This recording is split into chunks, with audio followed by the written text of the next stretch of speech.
Welcome one and all. It's time for yet another red hot, spicy, tingling, sizzling, finger-licking good edition of Tournament Report. Battlemasters 23.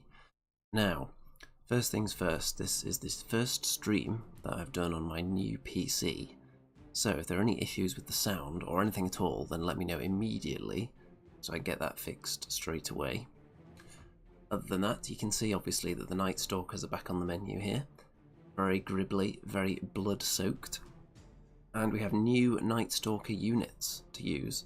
It's 2,500 points this event, 4 games, so way more Kings of War action than you normally have squeezed into a one-day event. And because of that, there are no turn 7s. And let's dive straight in and I'll go through my list as we have a look at the overview of Game 1 here. So, what have we got that is new? Well, for me, the Void Lurker is new. Not used that before, it's the new model, but the actual unit entry has been in the army list for a while. And the Void Lurker, it's 270 points. It's defense 4, but it's got regeneration. It's pretty much your standard big dragon, except it's only defense 4, but of course it's Nightstalkers, so it has stealthy. So more resistant to shooting, less resistant in close combat. Which makes it interesting because it's very expensive, and once you throw it into combat, of course, it's probably going to get killed by a lot of things, only being defense 4. So it's going to be difficult to get its points back if you just immediately throw it into combat. So really, to get the most out of it, it probably has to be used more for controlling the board before it goes into combat. Then what else is new?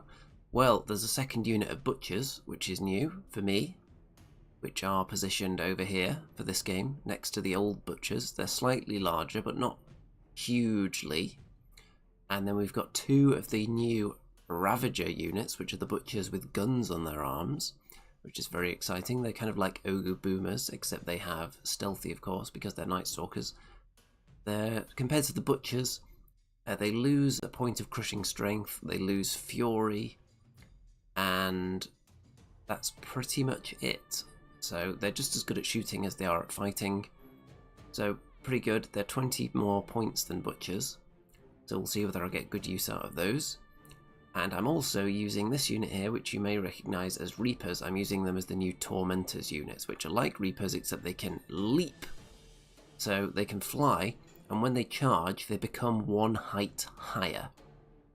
So they start off at height 2, but when they want to charge, they become height 3. So putting them behind the Bloodworms is obviously a smooth move because it keeps them safe, and then when the time comes, they can just leap into action, and they're nimble as well, which is more than can be said for the Soul Flayers. We've got 1 unit of those in here. Now, with it being 2,500 points, obviously you can put in a lot of juicy stuff, or you can just make a really big, well-balanced army. I've decided that, for how I normally approach tournaments, I look down the player list beforehand, and if any of the usual 3 or 4 people that scoop up all of the best army awards, or the best painted awards, if none of those players are there, then I do tend to lean more into units that look good, especially if I think my army has a chance of maybe winning an award. Obviously it has done before.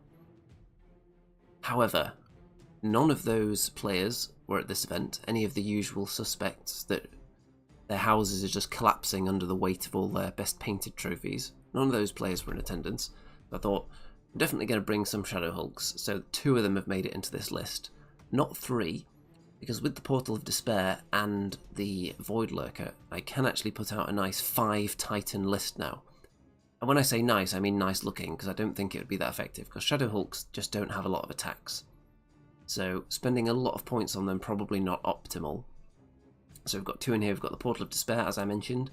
Oh, by the way, I've put Dwarven Ale onto the Void Lurker, because I think with its lowish defense and not amazingly high nerve, just standard dragon nerve, then I can see it getting wavered quite easily. So just to mitigate against that, I've got a Blade of Slashing on the Soul Flayers, just because their attacks are quite high quality, but they don't have a lot of them, so it should help out a bit there. And I've also got the Brew of Sharpness on the Bloodworms, so they hit on 3s with 40 attacks, so they're very scary. And what else have I got in here? I've got the new Mind Screech Planar Apparition.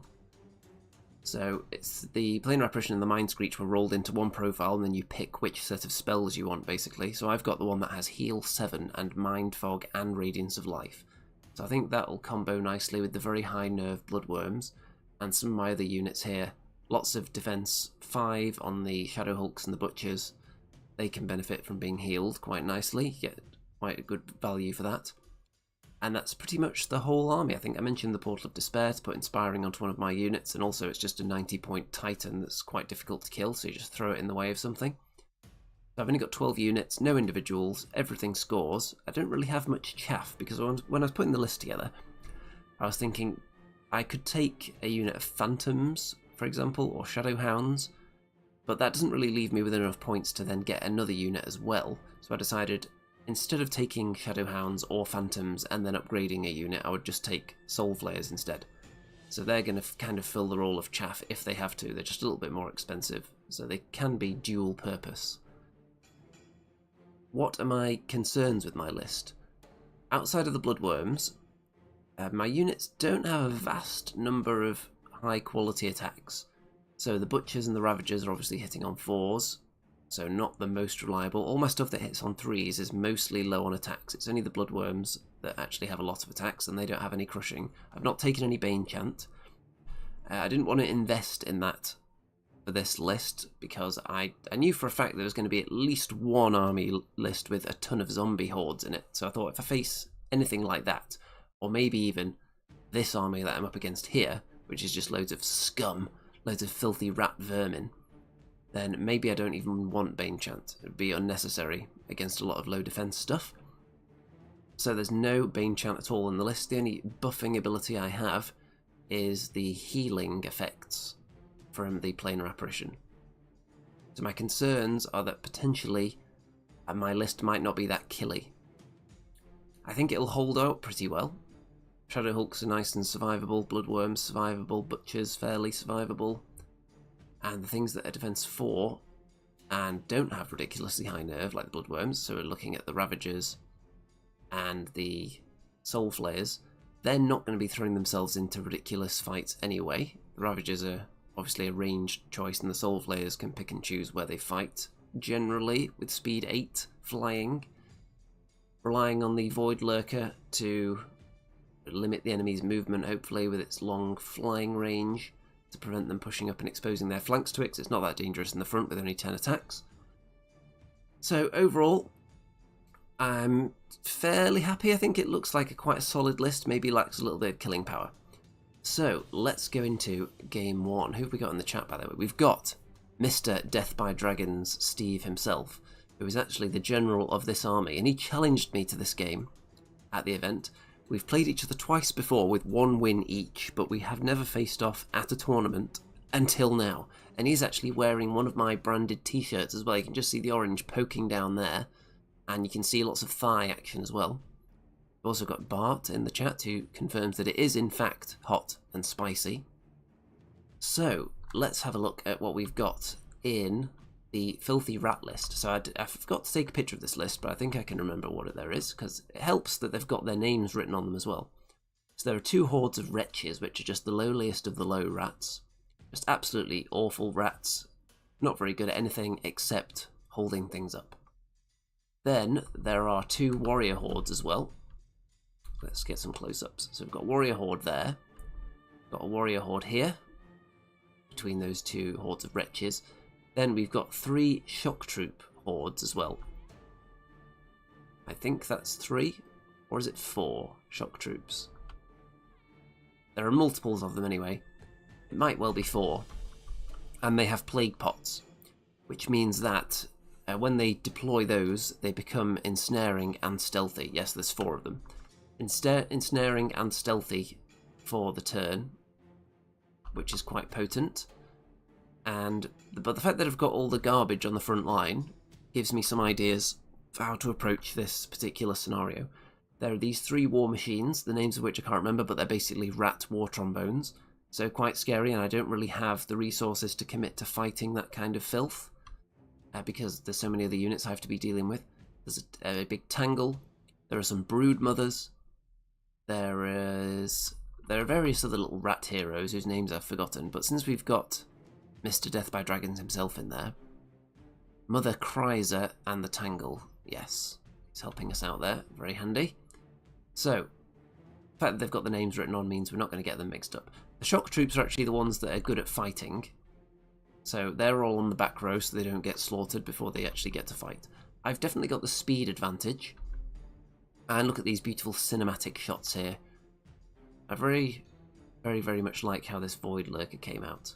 Maybe some people on the channel haven't seen it before, but after painting it, just with its standard flesh, lots of dry brushing and contrasts going on, thought it needs something extra, so why not make it look like it is actually a void, and it's got like this rippling space through it. So as you look at it, you're kind of looking into the sky almost, into space, like a void. Pretty fun, I think. So this first scenario is push. So let's just go back to a wide shot a second and give you a general scenario overview here. So you've got the one objective in the centre, you've got 3 each, and you want to get them ideally to the other side. If not, stop your opponent getting any onto your side. So I've put all 3 of mine onto the bloodworms, as you would expect, because they are quite easy to keep alive, and it doesn't slow them down at all because they're already speed 5, so they're the perfect unit to be carrying them. And I've put them dead in line with the central objective as well, so they can hopefully take that. My opponent has put all of his tokens onto this unit up here. I think it's on these shock troops in the back corner. Apparently there is a war chief and a birthing daughter with the loot. So, my thinking here is that I don't really want to crunch through this front line too fast, because the stuff that's going to kill me is all behind it. And if I can pick up this objective with the bloodworms, I think I can keep them alive for the whole game. I think I've got the tools to do that. In particular, that is why the Portal of Despair is over here, because if the time comes that it's about to be charged, then the Portal of Despair can then throw itself into a horde, and there's no guarantee a horde will kill the Portal of Despair in 1 round. It's defense 5-16, so it may well take them 2 rounds to get through it, and it's only 90 points. So it's just some garbage to throw in there. And once we're closed in with the enemy, I won't necessarily need its ability to inspire my units either, because I'll already be close to the enemy heroes, so I'll be inspired from that. So that's my plan for them. On this side, I obviously don't want the enemy getting into my half with those tokens, so I've got a couple of units out here. 2 butcher hordes who are pretty solid at fighting. I've got these units as well that can get around the tower. One thing I should point out, at this event there's lots of terrain, lots of small terrain, lots of small difficult terrain to be precise, so lots of woods, difficult terrain patches and obstacles, so lots of stuff that's going to hinder fighting, more so than you would normally get on a table, I think. Normally you'd probably have slightly less terrain pieces, but they would be slightly larger, I think. So wherever you're fighting here, you're going to have a really good chance of being hindered unless you're fighting in this area here or this area. So let's move on, shall we, into the first round. So first turn, I am going first. I think I took the decision to go first because I want to push up. And I've put my butchers ahead. I've thrown everyone up pretty much as fast as they can go with the difficult terrain there. And I've put the Void Lurker. You can see I've put its base there to show where it actually is, because its wings are so vast that it just pokes in through that tower. So the actual base is showing where it is for reals. It's pointing this way. And Soul Flayer's hanging out at the back. I've definitely got the speed edge, but the rats have got this big solid block, and if they don't expose any flanks, I'm going to be very patient with my Void Lurker and the Soul Flayers, unless I plan to use them as chaff. But in throwing my giants ahead of everything else, how have I forgotten the name of my Shadow Hulks already? So, the 2 Shadow Hulks being on the front line, they're not the best at chewing through hordes. So, if a Shadow Hulk gets into a battle with wretches, for instance, it could go on for a while, which I'm cool with. I would ideally like to be fighting along this line here, because that way I can pick up this token with the bloodworms and then be fully in enemy territory for extra points. So that way I wouldn't even have to worry about this unit up here if that's the case. And if I'm fighting just the wretches, this sort of line here, where we've got this tower as well, which is going to make it difficult for multi-charges to come in, with the massive hordes, with the angles involved, then hopefully, if it turns into a bit of a stalemate, then I'll still have my really powerful units behind them, ready to strike later on if anything comes in, for example, from over here to go after the bloodworms. But we'll see. That's the plan anyway. So turn 1 for the rats, and obviously they want to get right up there. The warriors with some shock troops right behind them, going after my butchers. And I took a picture of the table next to us because there were, I think it was 11 zombie hordes and a zombie legion on it. And I thought that was a pretty cool visual. So back over here, obviously the rats do not like my idea of fighting the battle in their half with all the tokens there. So they're pushing forwards to try and deny this. Only the really rubbish units have gone up forward though, and the good stuff is hanging back a bit. So using this tower as well. So really, they only have to defend kind of this stretch here. And if I were to, for example, end up with the ability to take a flank charge on a horde of wretches with a Void Lurker, that's not really a good use of points. The Void Lurker is at least twice the value of that unit. And right behind there are these three that would probably make mincemeat of the Void Lurker. There's also various powerful hordes there as well. So probably not going to attempt anything like that just yet. What I want to do is kind of start munching through the more powerful units, kill what I can, but not overcommit. I wouldn't like to clear out the entire line and leave myself open to these guys being able to hit my bloodworms, for instance. So we'll see. On my turn, I double charge into these warriors, do quite a bit of damage, but do not kill them yet. I consider the warriors much more of a threat than the wretches, so prioritising trying to kill them. Over here I've got one Shadow Hulk into the wretches, does some decent damage actually, and another one into the warriors who also does decent damage. So yeah, that's alright, and these wretches, I fire at them with my Ravagers, both of them, and I end up wavering that unit, which is good, it just blocks them off. So I've done good damage but not killed anything, so that's kind of the ideal situation right now, because I don't want any good stuff coming through yet, because I think I'm going to be able to take this objective. My one issue is, because they advanced, the rats, they didn't hang back, means that if the bloodworms pick up this token, they're not fully in the enemy territory yet. So I'll have to consider that. I've also got the option of dropping the tokens, and for example letting the Portal of Despair or the Tormentors pick them up and then running away, which is certainly an option. If the Portal of Despair, for example, took the tokens and then started heading over this way, where there aren't really enemy threats. But at this stage, I would prefer to leave them on the bloodworms, because it seems quite safe at the moment. Who can get charged now? The wretches were wavered, so I don't have to worry about them. And there's just going to be a lot of counter-charging, because there's no space for most of these rat units to get through.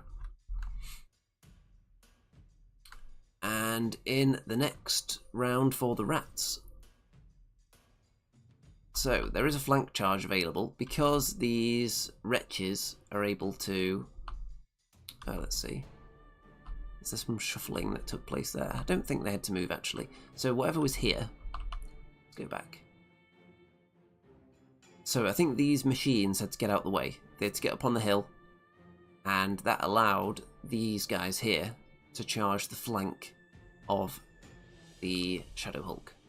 So one of the powerful units gets in immediately, but I'm not too disappointed about that, because the situation they end up in, they're actually on difficult terrain there.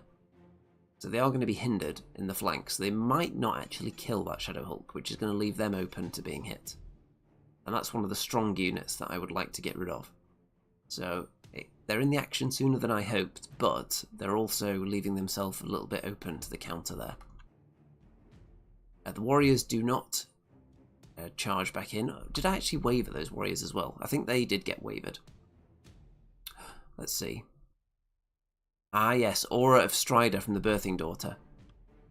Yes, that applies to only specific units, and then there's another, I think there's another thing that only applies to certain units as well, but it's different units. So there's a lot of auras going on. So the Strider aura, that must affect the shock troops. And I think there's another aura, I think it's a vicious aura for the crummy units, the wretches and the warriors. I think that's about right. Aura of Vicious for infantry. Okay, yeah, so there's plenty of auras going on, so they're not going to be hindered then, in that case. And then, oh, actually, yes, so then they will be hindered because they are the shock troops. Yeah, that's right. So Strider for warriors and wretches. So we have got warriors in the front there as well. So yeah, those guys are wavered, which is why they've backed up a bit. And the war machines have gone up on the hill and they're going to start shooting. Aura of Fury from the Tangle. Yes, it's just lots of overlapping auras going on here. Now, the war machines shooting at stealthy units who have cover as well because of the rats that are in the way, so they don't do much, as you'd imagine. And I'm feeling pretty good about this situation, but we'll see how the Shadow Hulks do. This one's taken a wound. These guys don't take much damage at all. Shadow Hulk here does die. However, these guys can't really angle themselves in a way that leaves them safe because they're kind of jammed in there between the two units. So they decide to just stay there. I suppose if they turned to face a different direction, which way could they theoretically face? I think they're still going to give up a flank in this direction anyway. And I suppose worst case scenario would be, for example, getting rear charged by bloodworms. So if you turn totally the other way, that is an option there. And I could always drop the tokens with the bloodworms as well and then charge into the rear. So yeah, they're a bit of a tricky situation. Let's see what I use to hit them. So I put butchers into this heavily damaged unit of warriors, and I managed to kill them, which leaves now that these shock troops are open to come back into the fight. Let's see. So those wretches that were here, I do not kill them, but I think they've taken more damage than they had, possibly. Actually, maybe not. I don't think I actually attacked them at all. So these guys here hit the... I think these guys got a charge into the shock troops, because if you look here, we had to get the laser out for this, but these butchers here could just see the shock troops down there, could just see the corner of the unit, which we determined with the laser, so they were able to take the rear charge on. So, murdered. I think these guys might have gone into the flank as well, with the hedge there. Did they, or did they just move into the hedge? Let's see. They may have just moved onto the hedge to fire at something, actually. I'm not sure whether they actually charged there. It's possible, though. We've got a Shadow Hulk back into the wretches here. It's going to take a bit longer to kill them. And these guys I just shot at, these warriors, so not killed them yet, so they're still in the fight. Not too sad that these units are still alive, because it's holding up these two really powerful units. And it's looking really good at the moment, kind of encircling them. I haven't thrown in any of my flyers yet, I haven't seen a good opportunity to do so, and the two strongest enemy units that are a threat to my token carriers aren't in the game yet. I think the bloodworms have picked up the 4th token now. So as long as I either get into the enemy half or stop the enemy getting into my half with their tokens, then that's going to be enough. So the enemy are obviously going to have to hit back furiously now, because it's not looking great for them at this stage. Let's see what they can do on turn 3. So we've got the wounded warriors into my ravagers there. We've got the wretches into the butchers. We've got the shock troops into the butchers on the hill. And these wretches back into the Shadow Hulk. The Tangle moves there. We've got the shock troops waiting to pounce. These warriors have gone into the bloodworms. You might as well make a start on them. If you really think you have to kill that unit, then go for it. And the war machines go up on the hill and they start shooting down into this unit. And get them up to 8 wounds. And waver them, which is kind of annoying. These guys die. Now, I consider this a key moment in the game. Not because that unit dies, but because these shock troops turn and look this way. I don't know if it was entirely necessary. Let's have a look at the angle they were at. So, I thought they could have overrun here, because I don't have anything that can hit them right now. The only thing I can do is turn around and shoot them, but this unit gets wavered. And they've got the, I think that's the brood mother perhaps there. If that's not the brood mother, then it's the birthing daughter. They have such wonderful names, don't they? So, they've got units here. They've got the war machines as well, that things that can just be thrown into my path to stop me chasing this unit with the 3 tokens. So I think these shock troops could have potentially overrun and started heading this way into my half. Because the way it's set up here, it's not a guarantee I'm going to get the tokens over the line. So I think that could have been worth attempting, although I can understand not doing it. I can definitely understand it because it's not looking great here, because these 2 units are about to die, and I've still got a lot of stuff left. So they might feel like they need the extra rats coming in from the flank. So it's not by any means a horrific tactical choice. These butchers get wavered by the wretches, but they do have fury, so that's going to be fine. Bloodworms take 7 wounds, but I'm going to be able to Radiance of Life and heal them, so I'm not too concerned yet. And I've got my flying units, all 3 of them, ready to strike now that the enemy has opened up a little bit, but whether I throw them in yet remains to be seen, because we've still got these 2 powerful units behind. Shadow Hulk, of course, is not dead against the wretches, and that's how it's looking. So it's looking a bit better for the rats in that they've wavered these 2 units, but this one, of course, has fury. So turn 4, and the furious butchers kill off the horde there, and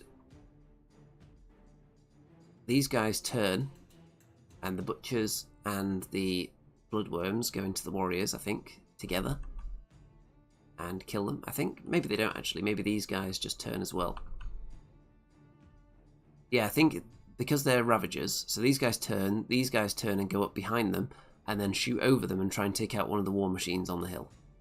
And then the bloodworms finish off the warriors. So, let's see, there's the gap they were in. The Soul Flayer's going now to hit the Tangle, and the Void Lurker goes into these shock troops.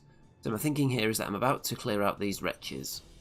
I almost thought about not attacking the wretches with the Shadow Hulk, you know, because I thought at this point they're so weak I could keep them alive, and that just means that the enemy aren't going to be able to get past them very easily. But I thought, you know what, I've got the units to throw in, and the way the tournament is scored, you have 10 points for a win, 5 for a draw, but you also have up to 10 more points available for killing enemy units. So the more stuff you kill, the more you get rewarded. If you kill 2,000 of the 2,500 points, then you actually get 10 points. So it's possible to win a game and for it to end 10-10 on points. If you win the scenario but don't kill anything and your opponent kills nearly everything but loses the scenario, it would end 10-10. So killing is very heavily rewarded. So I thought, I am actually going to start trying to chew through units because I want points here. Now, if it was, for instance, in the last round on the top table or on a high table and you're directly competing with your opponent for a place and you know that the points are lined up in such a way that you have to deny your opponent kill points as well, then obviously that becomes a factor. But at this stage, you're competing against the entire table, not just one person, so you might as well try and kill things and get your own units killed in the process to get more points. You're only helping out one other person by doing that. So Void Lurker's gone in, holding them up for a turn. We've got the Portal of Despair as well, who is also going to be able to throw its life away in a bit to protect the Bloodworms. So I've kept these guys back, the Tormentors. They're ready to leap in shortly, and yeah, I'm quite happy with this setup. I think my Bloodworms are quite safe, and the fact that these guys turned means the Bloodworms don't have to try and get fully into the enemy half right now. So we shall see what the rats do about this on turn 4. So the war machines start moving. Makes way for the shock troops to go into these butchers that are already damaged, so they're probably going to kill them. We've got a couple of crummy rat heroes into the Shadow Hulk. The Tangle back into the Soul Flayers, along with these shock troops. I think they've used their plague pots now, which is why it's been turned over to an X. These guys take some serious shooting damage, but get double wand, so that's nice. The butchers there do get killed. And over here, the Soul Flayers get killed. The Void Lurker gets killed as well, so they do some really good damage on that.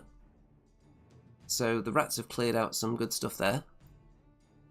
I'm still confident that I'm going to keep the Bloodworms alive, so I don't feel like the game's in that much danger. With the positioning of this unit, I think it's going to be tricky for them to get into my half now, because I'm going to be able to hit them now.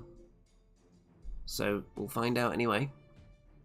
Still feeling good about the scenario though. So turn 5 for me. I put both the Ravagers into the shock troops on the charge, because if I just shoot them and don't kill them, they can turn around and start going this way into my half, so I decided to charge them instead, so they can't just do that. Because the Ravagers are just as good at fighting as they are at shooting anyway.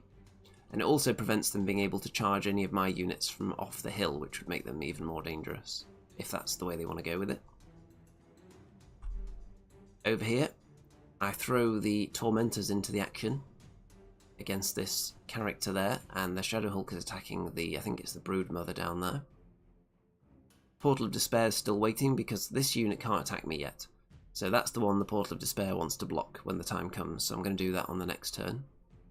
And the Bloodworms are just being healed repeatedly, so they're back up to full health now. So I'm going to take one unit of shock troops to the face with the Bloodworms next turn, but I'm not too concerned about that. So, turn 5. Well, we do not get shock troops into the Bloodworms yet.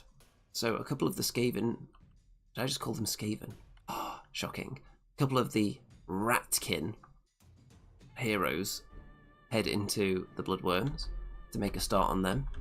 And the shock troops go into the Tormentors. So let's go back here. I think they probably could have charged the Bloodworms there.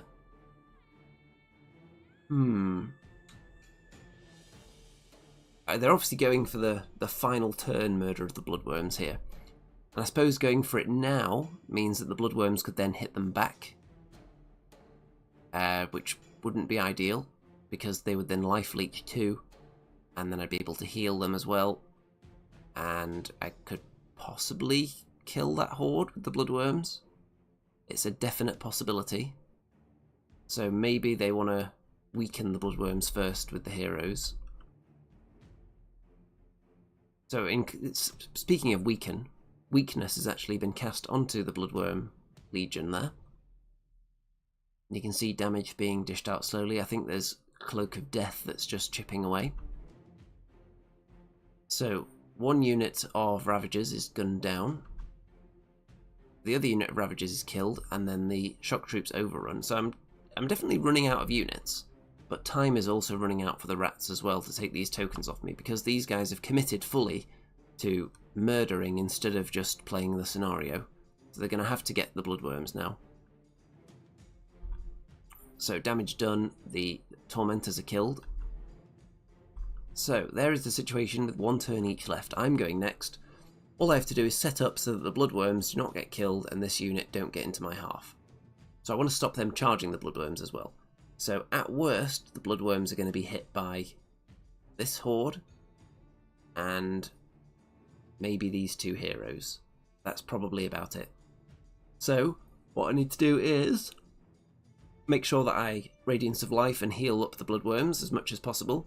Block this unit from charging, and use the Shadow Hulk and the Portal of Despair to stop anything else reaching them. So I'm still quite confident. I think the Bloodworms have got a good chance of survival from this point. So I put the Portal of Despair here, which means that this unit cannot turn and advance into my half, which I think they could have done if I didn't position there. So now they really have to fight, because they can't shuffle sideways enough to get into my half. And if they charge the Planar Apparition there, then they still wouldn't be able to get in my half, even if they charge it and then shuffle after killing it.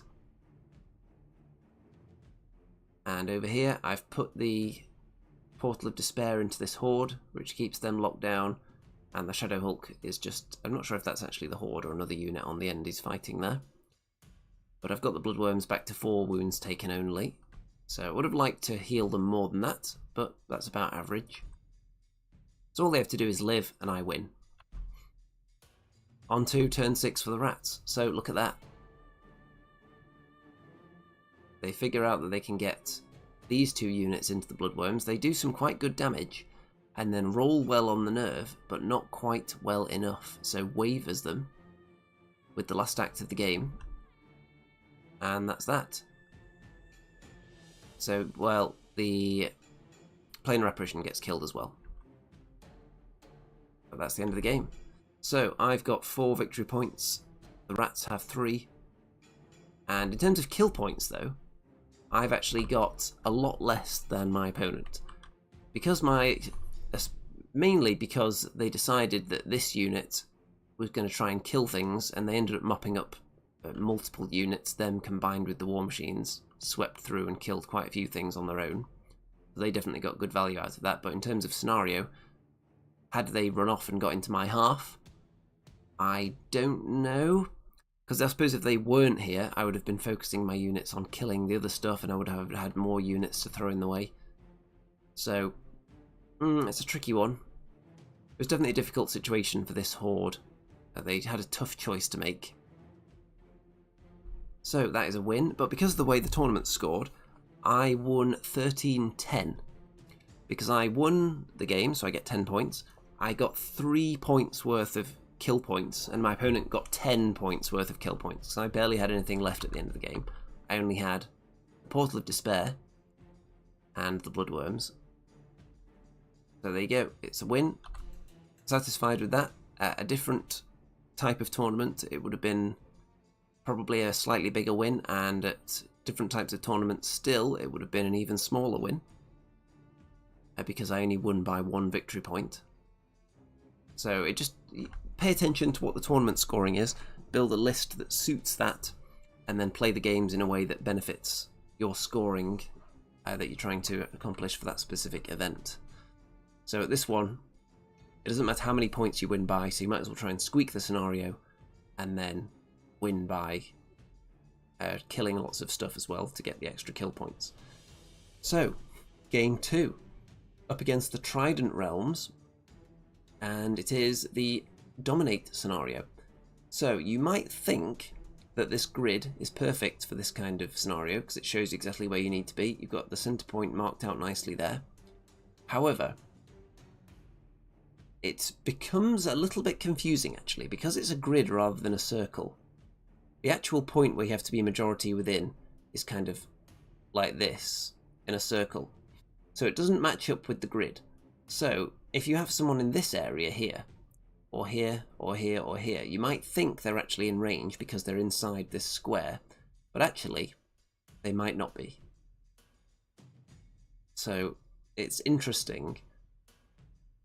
It plays with your mind a little bit having the grid there when it's not fully representative of where you need to be. So, you just have to be aware of that. So, against the Trident Realms, I think I did take a picture of this list, but I don't know where it is. It must be somewhere else in the picture order. So, let's have a look here. Okay, so what we've got is... Hold on, I know what I'm going to do. I'm going to put this thumbnail up a second, and I'm going to go into my folder and see where this army list is, because I definitely have it. So I might pull that up first. Okay, there we go. So, right, here is the list. So, fish are friends. We have got the Naiad Heart Piercers. We have got Placoderms Heavy Infantry with Healing Brew. They are defense 6.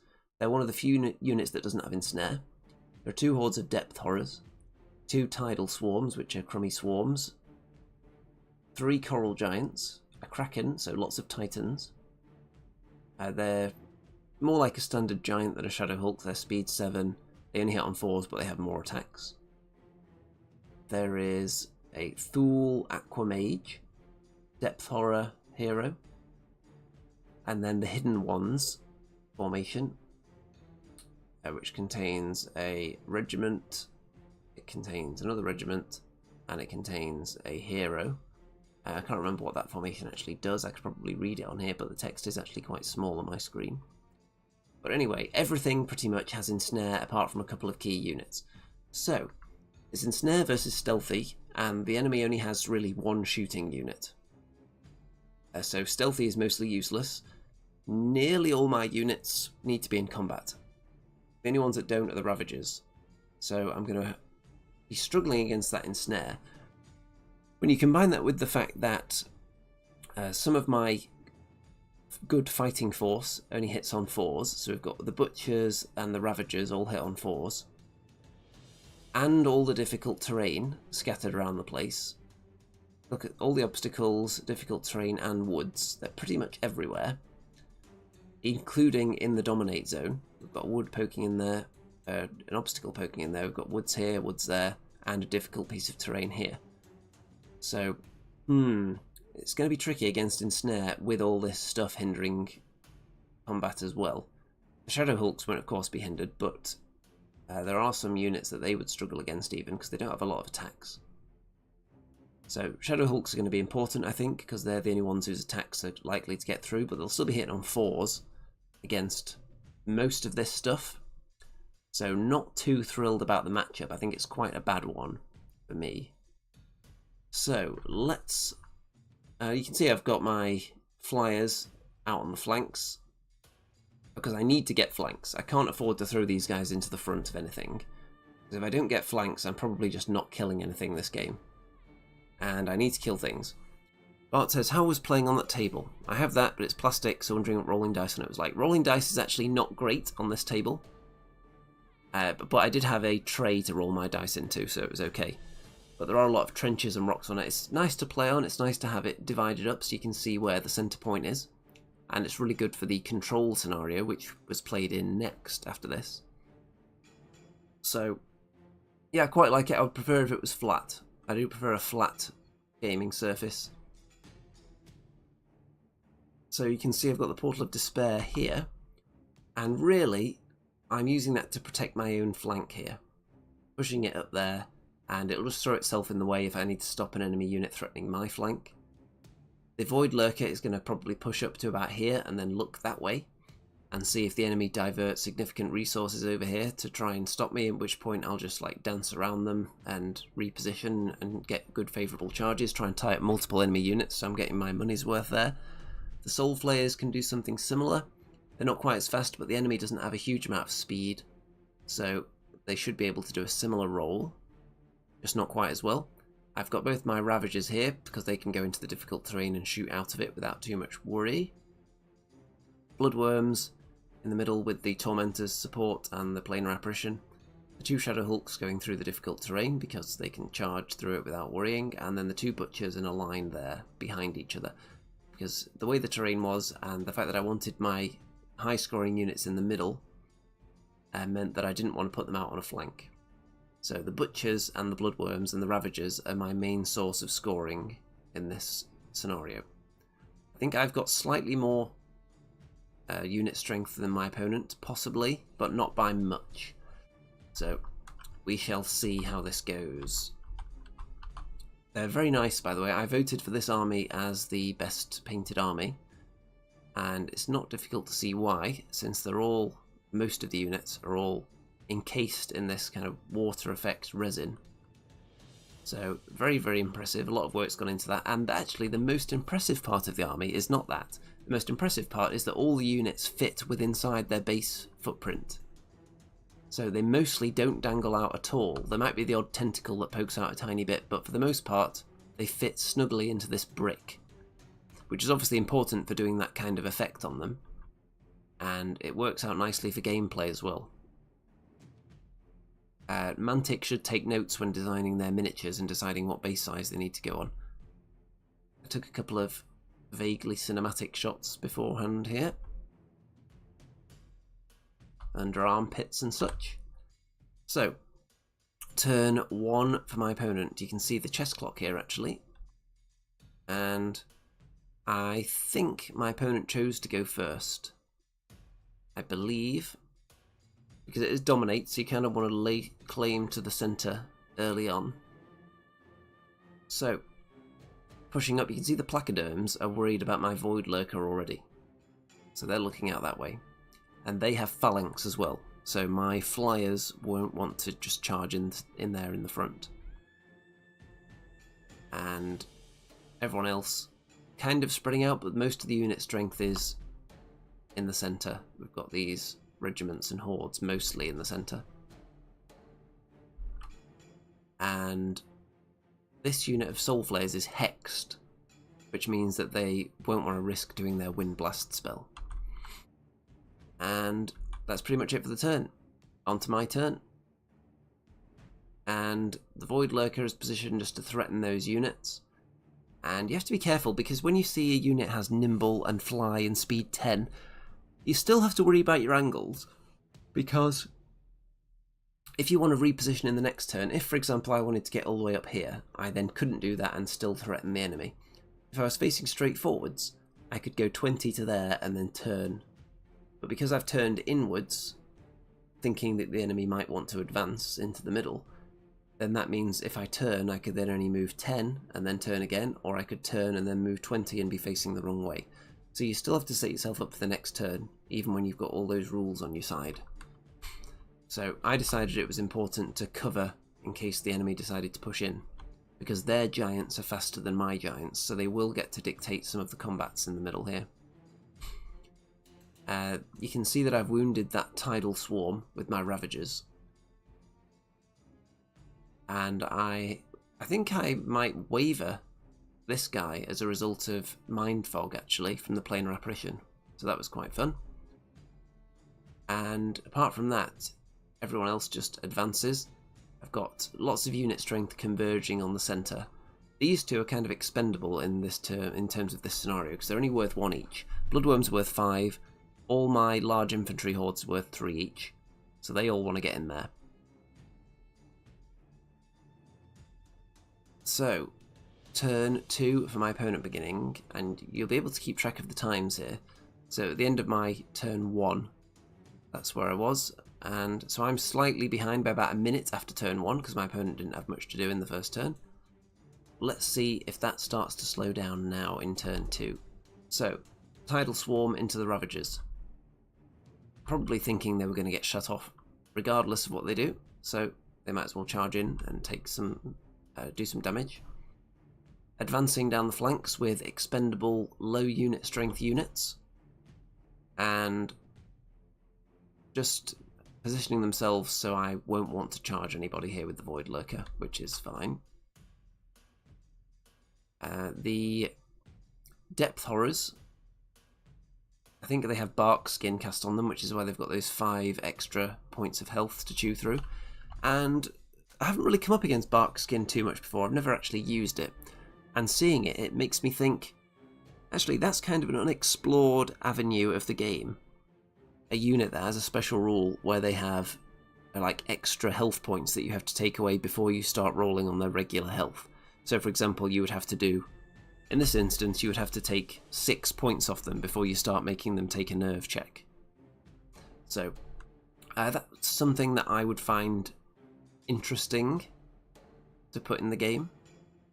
I don't think any unit actually has that outside of Barkskin. They don't just have like an inbuilt like energy or magical barrier that gets worn down before they start taking damage. But I think that would be interesting as a special rule, something to think about. So, 2 damage done onto the Ravagers by the Tidal Swarm. Everything else, they're staying quite compact. Obviously, they know they've got Ensnare pretty much across the board. They do not want to get flanked by anything, and that is wise. So you can see that my opponent is, because I take pictures of my turn 2 at the end of turn 2, this is what the times are at the end of turn 2. So my opponent is down to 32 minutes at the end of that round, and at the end of my second turn I'm down to about 37 minutes. So Soul Flayers don't want to get involved in a fight yet, staying out of charge range of this thing. I think that's the Coral Giant. By the way, 2 of the Coral Giants have extra attacks against big monsters, and 1 of them has extra attacks against smaller stuff. The Void Lurker I've positioned in such a way that I can't be hit by any of these units, and also next turn I'm in a position where I can fly all the way over here and then turn once and then threaten everything. So next turn is the turn for me to set up something juicy. The Portal of Despair moving up to protect.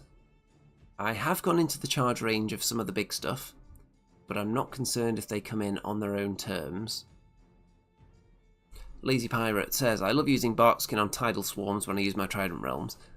Yeah, anytime you can add extra health to a unit, pretty damn cool. Like I said, I've never taken it, but it is something I'm going to start looking into. I can imagine it being...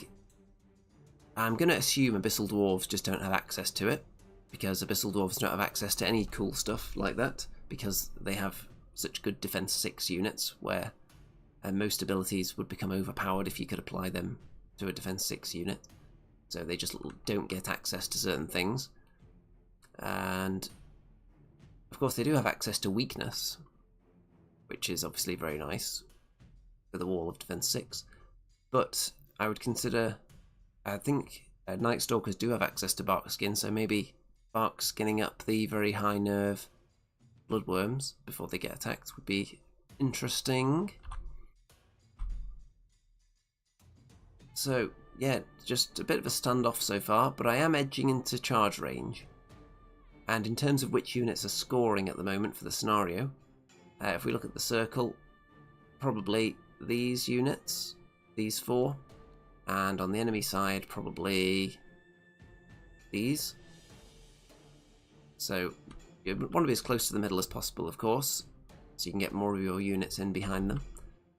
Turn 3 for the enemy. Oh, there's a picture of the list. I don't know why it ended up there. So we've got a Coral Giant into my Butchers. So they are going in. They decide that now is the time to strike. We have got the, I think these are Thule into my Shadow Hulks. We've got the Kraken into my Portal of Despair. Both of them have had to turn backwards because they both poke slightly ahead with their tentacles. Tidal Swarm tying up the Bloodworms.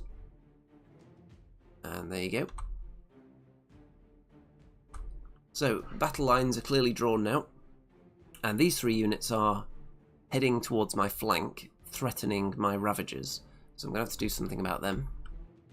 And the Depth Horrors, the big crabbies, are just positioning themselves behind the lines, waiting to see what falls out, along with the other Coral Giant.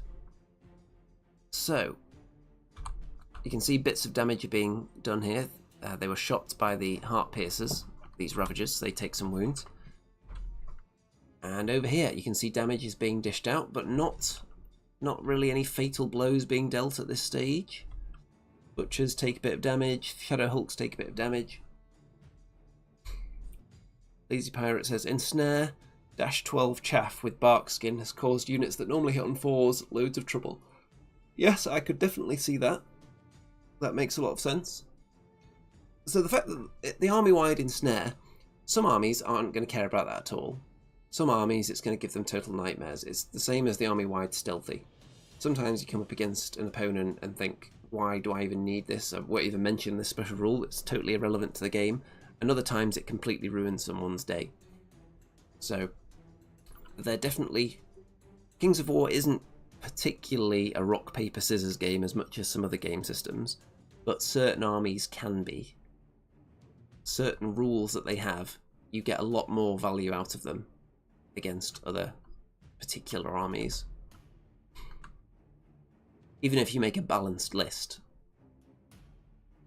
So, damage chipped away across the board, but nothing taken off here yet. So I'm quite happy with this. The issue is that I'm in the front of pretty much everything. So I need to start looking for flanks. One flank that I do spot, however, these guys, I think my opponent forgot that the Tormentors can fly. So they may well have a flank on these depth horrors. It's going to be hindered because there's a wall there, but that's definitely one that we get the lasers out on in a minute to determine, because that would be nice. Any flanks I get the opportunity to take, I'm going to go for, because I just don't want to be ensnared. And even though it would be hindered in the flank, I think it would be worth it. And my Void Lurker isn't going to go in yet, just going to keep dancing around looking for flanks. I'm not going to win probably in just a straight face-to-face battle, because my units are all going to be ensnared. So it's just going to be more difficult for me to hit the enemy. I'm going to have to use my healing wisely with the Planar Apparition to heal the key units and to spread around that Radiance of Life successfully. And over on this side, I need to stop these units, particularly this Coral Giant, getting into my Ravagers. So we'll see what I do about that. You can see, turn 3. Look at that. My opponent, at the end of turn 3, only has 10.5 minutes left to play 3 more turns. At the end of my turn 3, I've got twice as much time. So that turn for my opponent took a very, very, very, very, very, very, very long time. And what I noticed was, this is something I kind of played into. I'm just going to go back. So in the previous turn, if you look at the way round 2 ended, I noticed that my opponent, look, he took 4 minutes more than I did and was spending a lot of time working out angles, and I thought, you know what, I'm not going to make these decisions for him. I'm gonna stand off a bit, change a few of the angles, reposition units, put certain units into charge range but not others, and I'm not going to be putting myself into range for too many multi-charges, if any. The way I've got them angled, the Portal of Despair blocking multiple units charging into the Butchers, for instance. So I thought, I'm going to just mess with the angles a bit, make it interesting. If my opponent's going to spend a long time working out angles, then I'm going to be cool with that, because the clock's going to run down. So I'm kind of playing into that. If you notice your opponent is the sort of person that spends a long time working out angles, and they're being very, very precise, which is going to be effective later in the game, then why not make them do more of it, which is going to take even longer, because they're on the clock this whole time. So if they're not being decisive, play into that. So let's go back to where we were. So only 10 minutes left with 3 more turns to play for my opponent. Okay, so in my turn 3, I throw the Soul Flayers into this Coral Giant. They'll get killed, but they are there to hold him up for a turn, and then the Ravagers waver this hero. And is it a depth horror hero, that one? Can't remember, but he manages to get wavered as a result of the damage that they inflict, which is nice. I put my Lazy Pirate says that yes, this particular player may well be renowned for timing out in games. So 55 minutes for 2,500 points, that is quite tricky as well. So it's worth considering that if you're taking an army list that's like this one, where you really have to stay perfect to not give up those flanks, and you don't have a lot of speed, you don't have particularly flying units, then you're going to be watching out for flanks a lot, so it's going to take you quite a long time to work out those angles. So if you look at the tournament, see how much time you have, what the point level is, how many units you're going to have, how careful you need to be with those units. That's something to consider when building your list as well. So we've got the Tormentors into the flank of the Depth Horrors. Don't do too much damage, unfortunately. Everyone else countercharges. The Bloodworms obviously kill the Tidal Swarm. Everyone else just starts chipping damage away. But most of my units here, 3 of the 4 combats are units that I don't care about in terms of this scenario, because they're only unit strength 1. So I'm okay with them being in combat. I've put my Void Lurker on this hill, but it wouldn't actually stay there because the hill is really tall. Some of the terrain, as you can see at this event, wasn't the greatest. It's just like a square of cork with some trees stuck on it. So I don't know whether the capacity for the event was increased at the last minute, or maybe there were promises for terrain that were made to the organiser that weren't followed through on, perhaps. I don't know exactly, but some of the terrain wasn't really up to scratch, as you can see.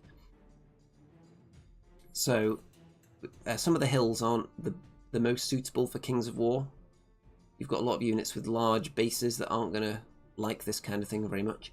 So we've got the spare base there, and we've got the actual model over there. But it is actually here, looking down across the enemy, staying out of the arc of the placoderms. So the next turn is the one that the Void Lurker is going to be able to hit something. Because if any of these combats are still going, there's going to be something I can hit, surely. Okay.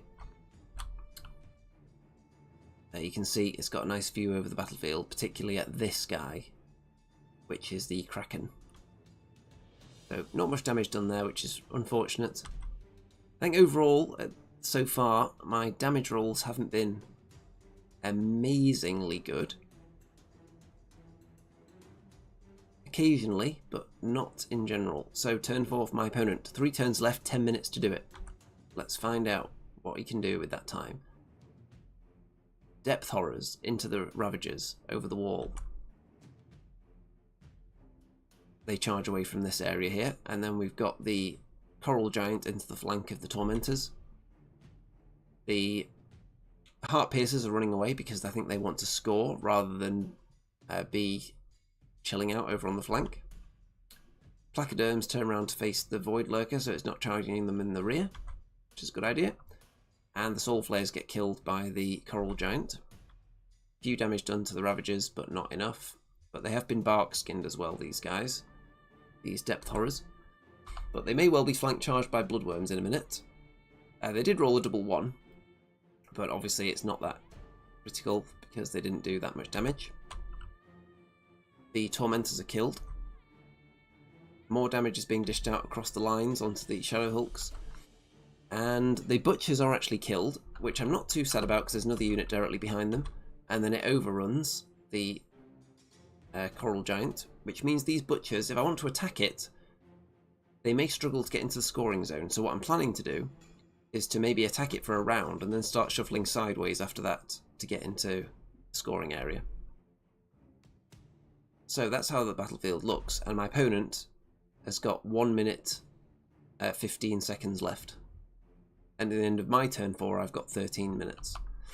So, in turn 5, my opponent is not going to be able to do much. So with that in mind, I can kind of throw things in willy-nilly and turn and present like rear charges to the enemy because they're not going to be able to roll enough dice fast enough. So, the Void Lurker is going to go in here, into the flank of the Kraken. These Butchers are going to go in here. Everyone else is just going to hit what they can. I'm going to ignore things that are kind of out of the way and aren't going to score, probably. I might try and kill this guy, though. So, I do shoot him down in my turn 4. The Bloodworms and the Ravagers kill the unit of Depth Horrors there. And I'm just chipping away more damage on the Thule units.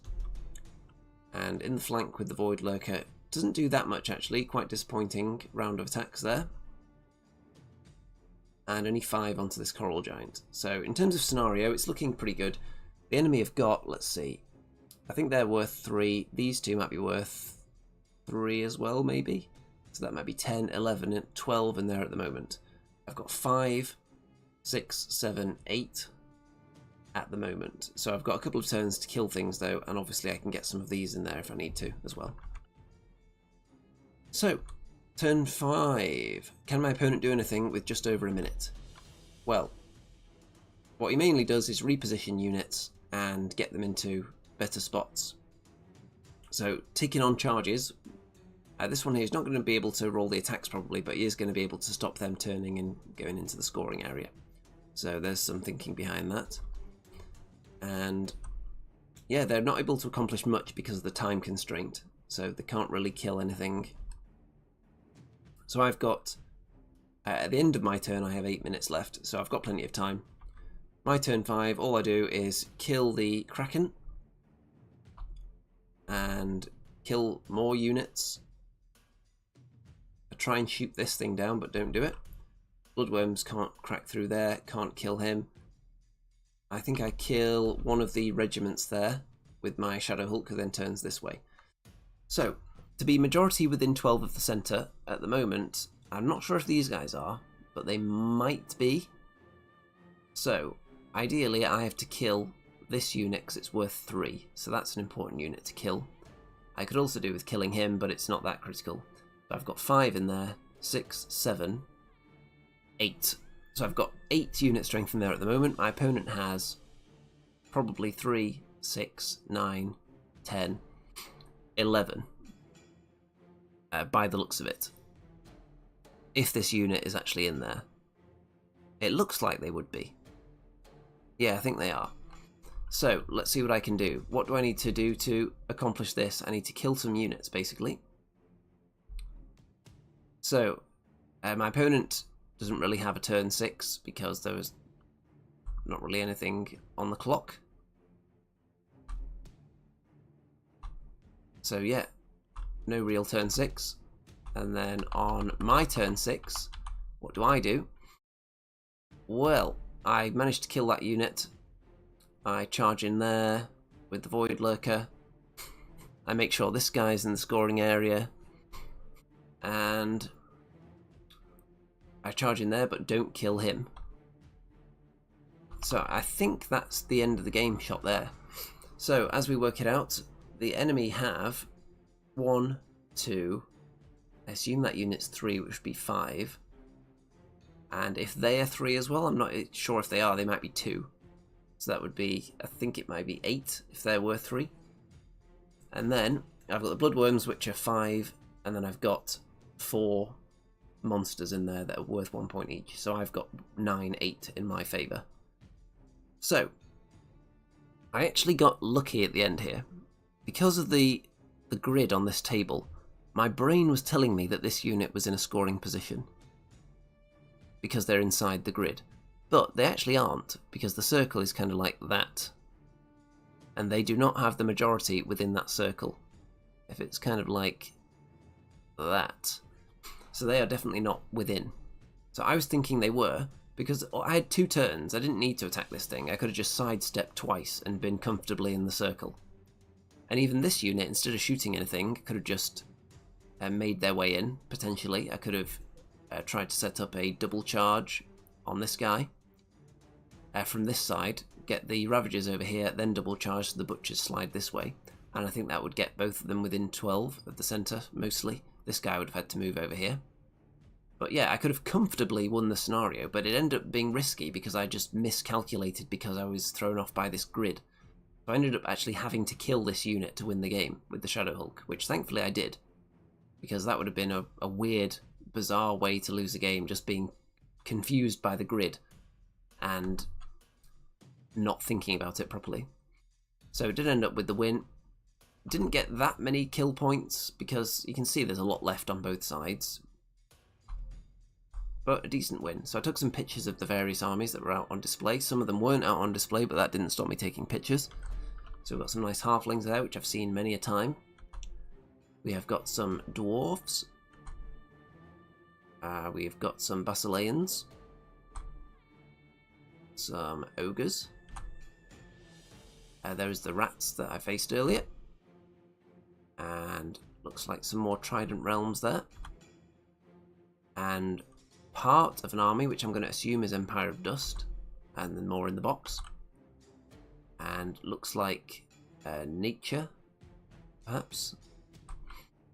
And what have we got here? Is this... Oh, this is the League of Rordia. And we've got what appears to be...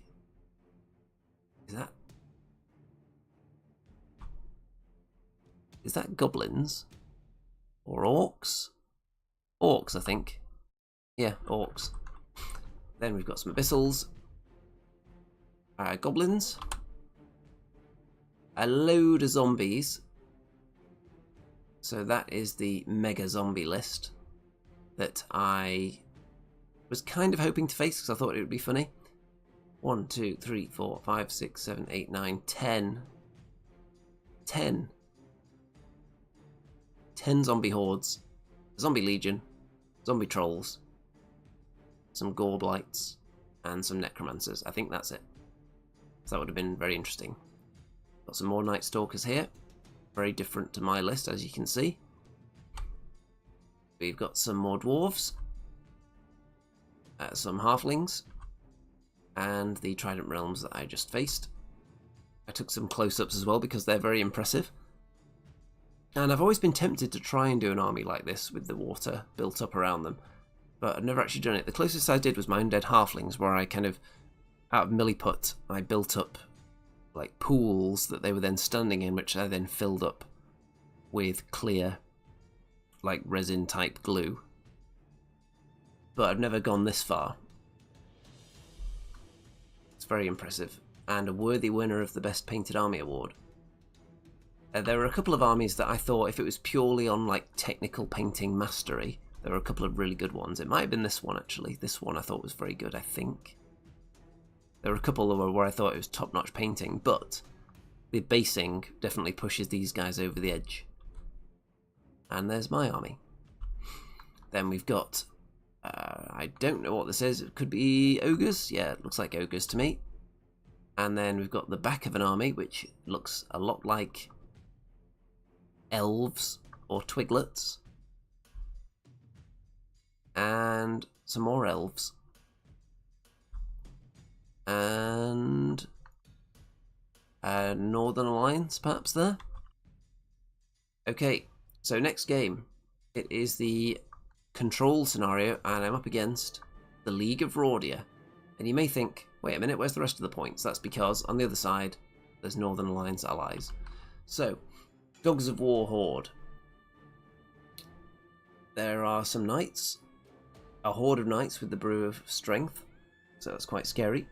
A troop and regiment of mounted scouts, a horde of honor guard with the Brew of Sharpness, so they hit on 2s, that's quite scary. 3 volley guns, which aren't really a concern to me because they hit on 5s, which means against nearly all my units they'll be hitting on 6s, so they're not really a factor in the game with that in mind. Battle Shrine with some lightning bolt, a wizard on a Pegasus, a Duke on Winged Arrowles, so a bit of flying in there, and some good speed on the cavalry as well. And Northern Alliance, Huskarl's infantry, which are quite good, and a Snow Troll Prime. So, the volley guns are kind of a non-entity. We'll just pretend they don't exist because they're not really going to do anything for this whole game because they're against stealthy, hitting on 6s. Even with 36 shots, on average, they're only going to do about 6 hits a round. And that's before they try and wound anything. And I've got healing, so they're pretty much a non-entity, unless they get really good lucky roll. So, we've got the Duke on Winged Arrowles, which is a giant winged wolf with a sword in its mouth, which reminds me of something from like one of the Dark Souls games. I haven't actually played them, but I've seen clips of a dog with a sword in its mouth. And then, what's my plan here? Well, I want to keep everything kind of in this sort of square here, because that way I'm in a position to hit all of the key areas of this particular scenario. So you're talking here, here, here, and here, and that way you can access multiple different sections. If you're standing here, at the end of the game you could jump into 1, 2, 3, 4 different sections, potentially. I think I just described that incorrectly. It's here and here, the 2 points, because it's divided into 6. So we want to stand here to get into these 4 sections, or here to get into these 4 sections. So, Bloodworms in the centre, their unit strength is very valuable, unit strength 5, they can either hold my home area or go into the enemy home area if it's going to take it off them. I am not as concerned about the flanks at the moment. I've got some shooting on the flanks, and I've got my flyer in the middle, because I had to finish putting down my units last. I didn't want to commit to one flank with my flyers, so I've got this one especially very central, and I may end up sending it over that way to counter the enemy, because their flyer isn't as good as mine. But there's also the Honor Guard there, who are quite scary. Most of the slower stuff and the tough, meaty units are over on this side. So, they are a very nicely painted army though. So, let's dive in to the first round. So, my opponent is going first. I think I actually win the roll-off and force my opponent to go first. And the reason for that is because it's control. And I would rather go last and be able to dance between the different sections to maximise my scoring in the last turn without my opponent having a chance to counter it. So it kind of makes sense, especially when I'm not worried about shooting. It's also one less turn for the volley guns to shoot, just in case they did get lucky, because they have to move this turn. So they're spreading out. This guy is looking over the hill, but not on the hill, so will get cover from the hill if I want to shoot him. This is the Snow Troll Prime, and that's the Honor Guard. So this big Knight Horde is obviously very scary. They would definitely wipe something out in one go. Portal of Despair is mainly as chaff on this side, and if any enemies come over here, they just have to spend time chewing through it. I don't want to have to worry about anything coming around the back or the flank. So this guy's just there to hold them up. He's only 90 points, and he does a good job at that. Some damage is done to the Bloodworms from some Lightning Bolt, but not much. I'm just going to heal it back anyway. And yeah, not a lot accomplished, so on to my first turn. So, look how far I've pushed up here. So there's the wall. I don't get that far up the table. I'm not that keen to engage. I don't want to get flanked by anything. I send my Ravagers out there to shoot at him, because I'm able to keep them out of charge range of these two units, and I do some good damage despite hitting on 5s. I've also sent my 2 Flyers over there in case anything decides to swoop in and hit the Ravagers. And I've got Butchers facing that way, I've got Shadow Hulk as well. So I think this flank is okay. I just have to be careful not to tie up half my army staring at things that are actively not attacking me. So 5 damage there, which is good. Over on this side, I'm being a bit cautious. I've got the Ravagers behind Butchers there. I don't want to get hit by the Knights. That's the most important thing. And I heal some wounds back onto the Bloodworms. I think that was with Radiance of Life, and then I failed all my healing rolls. So turn 2 for the League of Rordia. And they're continuing the advance. They start shooting with this cavalry at the Portal of Despair. Not very effective though. And this guy runs away a bit, not wanting to take another round of shooting from the Ravagers. And the Snow Troll Prime is coming after them. Threatening. Bloodworms take some more damage, this time from, I think it's Lightning Bolt and Volley Guns. Or Lightning Bolt maybe targets the Tormentors actually, because they can be seen by the extra tall wizard. So they take a bit of damage. It might be the Battle Shrine as well that did that. So I can't heal both these units next turn. So do I say that the Bloodworms are just going to live anyway because they're so tough, so I don't need to heal them now? Or do I heal the Bloodworms and throw the Tormentors out there as sacrificial lambs because they're not going to survive another round of Lightning Bolt from a distance? Let's find out. So I decide the Portal of Despair is going to start chasing after this cavalry unit. I haven't pushed his damage up there with him yet when I took this picture. I heal the Bloodworms. I decide that the Tormentors are not going to be healed. I get all the Bloodworms' wounds back, and the Tormentors just benefited from Radiance of Life, so they've healed a little bit. I'm not overly advancing though, still not giving up any flanks. And the Ravagers over here turn around and start shooting the Snow Troll Prime and do some damage to him. Butchers dip their toe into the woods. I'm inviting the enemy to start the fight now. I'm itching for a fight, and I would like it to start sooner rather than later. Because the way it's set up here, I think I would clearly win this flank if all these units started fighting. Because I've got 5 units looking in this direction, my opponent's got 3. And they're all fairly decent units, I suppose. The Honor Guard are the best unit out here probably, but they're outnumbered. So I think my opponent isn't going to engage, because that would be a bad idea. On the other side, however, there's only these 2. So in terms of scenario, I am not going to control either of these quarters, or either of these sections, shall we say, at the end of the game as it stands, unless I commit a unit over here later on.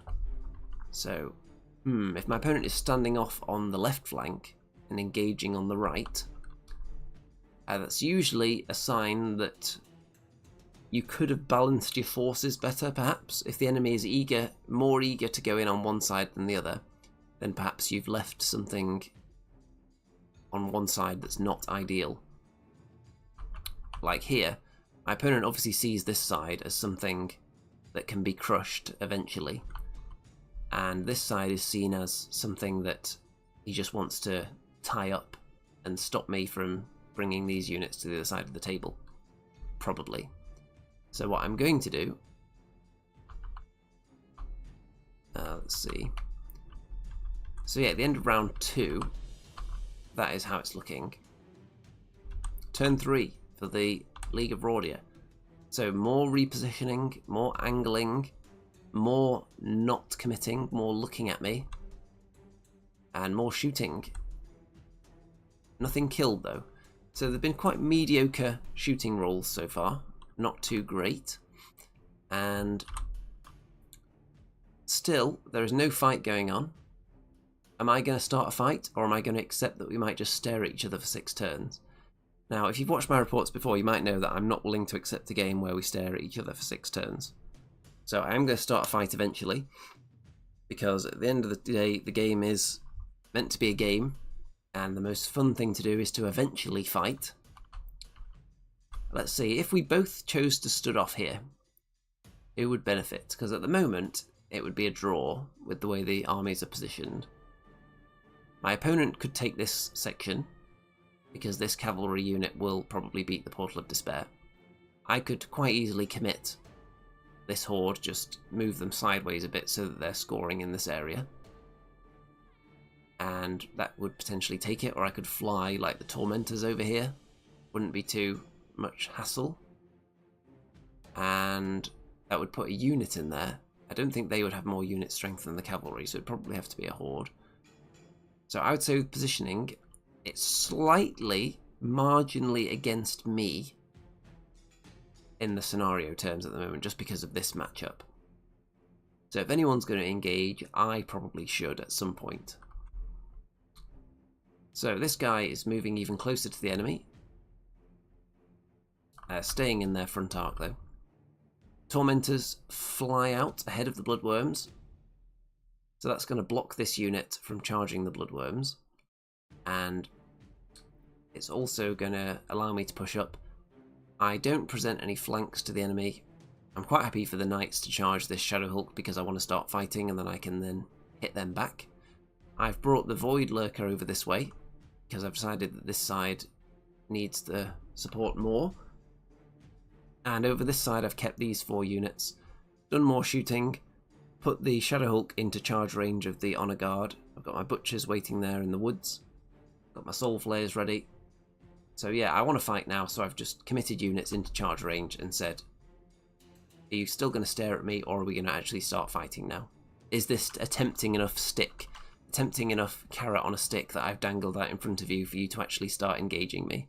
Let's see if it is.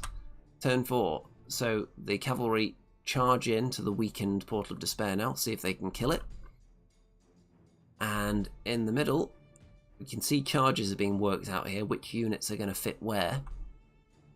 And it's determined that this horde go into the Butchers, cavalry horde into the Shadow Hulk, small cavalry unit, which has space made for it by the volley guns moving out of the way, goes into the Bloodworms to tie them up. And the Tormentors are charged by these Huskarls. Over on this side, the Honor Guard go into the Shadow Hulk, and the Snow Troll Prime pokes his toe out of the terrain to stop them sliding into it. So they're not going to be hindered. And this guy is just chilling out still on the hill, hiding out of their charge arc. So yeah, we finally got some excitement. Let's see what damage is dished out. So a couple of points of damage are plinked around the place, one onto the Void Lurker, which he's not concerned about. The Portal of Despair manages to survive the round. The Tormentors comically get double wand. The Shadow Hulk gets killed. The Butchers do not get killed. This Shadow Hulk does not get killed. So, that was a really poor return on all those charges, I think, for the League of Rordia. And they haven't really killed that many units, especially this double one here. So What can I do to try and make them pay for it? Well, this unit, I think, let me just go back and see. They are not on any damage yet. None of these big units are on damage yet. So, what I want to do, because when this unit killed the Shadow Hulk, they backed up, which exposes their flank to the Void Lurker. And it's still not an amazingly exciting opportunity, because he will have to land in the difficult terrain, so he's going to be hindered. So he'll be hitting on 4s, but he will be in the flank, so he'll have 20 attacks. So he's not going to kill a Night Horde in one go, but he's going to seriously weaken them. He's going to take away their Thunderous Charge. Is that the right time to throw in a Void Lurker, who's probably similar kind of point level to that unit? He's not going to kill them, and then he's going to get killed, almost certainly. I could also throw Ravagers into the front, but they would also be hindered, so they'd be hitting on 5s. And they only have Crush 1. So what I decided to do in the end is for him to charge into the flank, and I put the Butchers and the Ravagers into the infantry to try and kill them in one go. And then, without the Thunderous Charge, I'm not as concerned about the cavalry. I've then got Butchers and the Shadow Hulk that can go into combat here. There's going to be hindrance. It's the battlefields, the way they're set up. I've mentioned it already. There's lots of small pieces of terrain that make it difficult to make unhindered charges. So, yeah, more so than a standard tournament. So I'm thinking something like Boots of Striding would have been a really good investment for one of my units in this game, and then I could have strategically positioned that unit into a position where they were going to have to make a charge that would normally be hindered, and then I could use the boots. So it's worth considering something like that, especially if you don't have a lot of Strider and Pathfinder in your list. I've only really got the Tormentors and the Shadow Hulks with Strider, and that's it. So the Tormentors still being alive, if you look here, they're on 15 wounds though, so I'm going to have to heal them to stop them being devastated as well. So, turn 4 for me. Portal of Despair does a bit of damage to those cavalry. If I'd killed them, that would have been hilarious, but obviously he only has 3 attacks, so he's not going to. The Void Lurker in the flank only does 7 wounds, which is very disappointing. Let's see, how many should he do with 20 attacks? So he's hitting on 4s, so he should hit with half of them. And then he has got Crush 2, so on 3s, so it's not wildly out of the bounds of what he should be scoring there. But it's a start on the unit, and I've taken away their Thunderous Charge. This is the issue though. Only 13 damage done here. I would have liked to have seen more than that from these 2 units. And unfortunately not. But the main one actually is the Tormentors. They have a flank charge into these Huskarls, so they have 24 attacks. Hitting on 3s, because I stopped them being devastated by healing them. Yeah, so 24 attacks, hitting on 3s with Crush 1. They do 8 damage. I was hoping for a lot more than that. I was hoping to kill that unit with their second chance at life. But unfortunately not. So that double one ended up not having much of an effect because I didn't kill the unit. The Bloodworms did kill the chaff that were in their way. And not much damage done here either. The Shadow Hulk and the Butchers. My attack rolls so far in this tournament overall have been quite poor. In this game, I think both players had very poor rolls. My opponent last turn didn't kill as much as he would have wanted, and this turn I've definitely not. So we've both had poor rolls so far, and that's resulted in not much stuff being dead yet. So can my opponent turn that round on turn 5 and start killing things? We've got an upside down picture here that shows that the Knights have flank charged the Ravagers. I could have put them into the front of the Knights, which means no one gets flank charged. But I think those Knights, even without their Thunderous Charge, I think they're still going to kill a unit of Ravagers on the charge, in the front, on the counter charge. I think they could still definitely do that, because in the flank they're going to be hindered as well.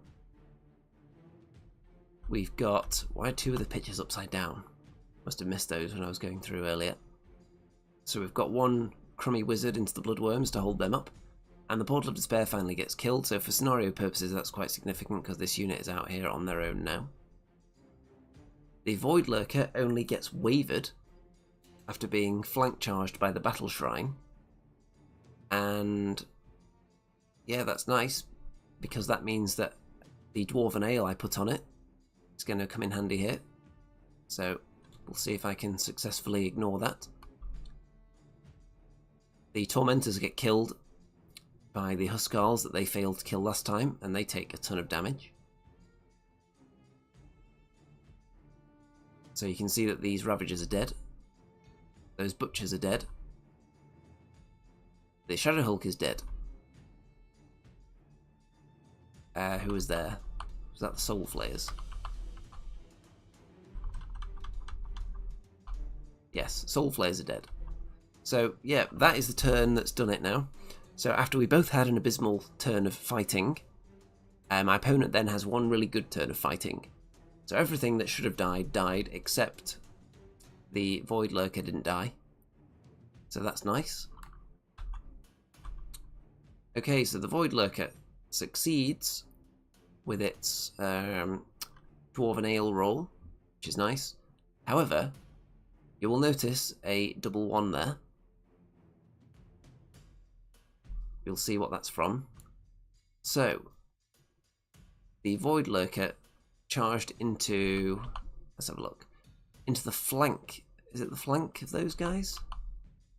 Let's see. No, I think he just countercharged them. Or is it the flank? I'm trying to figure out, because this unit is obviously, this base is theirs. So I'm trying to figure out if they charged. Okay, yes, it was a flank. Because the Void Lurker was here when it got hit, so those guys hit it in the flank, which is why it took so much damage, and then only just got wavered because of a poor nerve roll. The Void Lurker is then able to charge them in the flank, and then double 1s them. So, wow, wow, wow. The Bloodworms obviously kill what they were fighting because they're Bloodworms. I kill the Snow Troll Prime. And I keep these Ravagers facing this way because they're blocking in the Honor Guard, preventing them getting into the Bloodworms, which are my most critical unit. And on to the next turn, the Butchers versus the Duke. The Honor Guard flank charge the Ravagers. Oh, those are Butchers actually, these ones are Ravagers. And those Cavalry are just chilling out in this corner to score. And there's a charge into the Planar Apparition. The Void Lurker is going to get murdered. Bloodworms take some wounds from shooting, I think. Too many upside down pictures here. So, Butcher's dead. Ravager's wounded. Bloodworm's still alive. So we're down to these two units. So, yeah. Not much I can do, unfortunately. As we get to turn 6, all I can really do is kill the Duke. And the Bloodworms are not really going to be able to hit what they want. So the game's going to end like that. Wow, wow, wow. So I do get rid of the big infantry horde out the middle there. Which was, when was that last visible? There we go, so the Bloodworms do kill that. But alas, can't kill anything else. So it's clearly going to be a loss.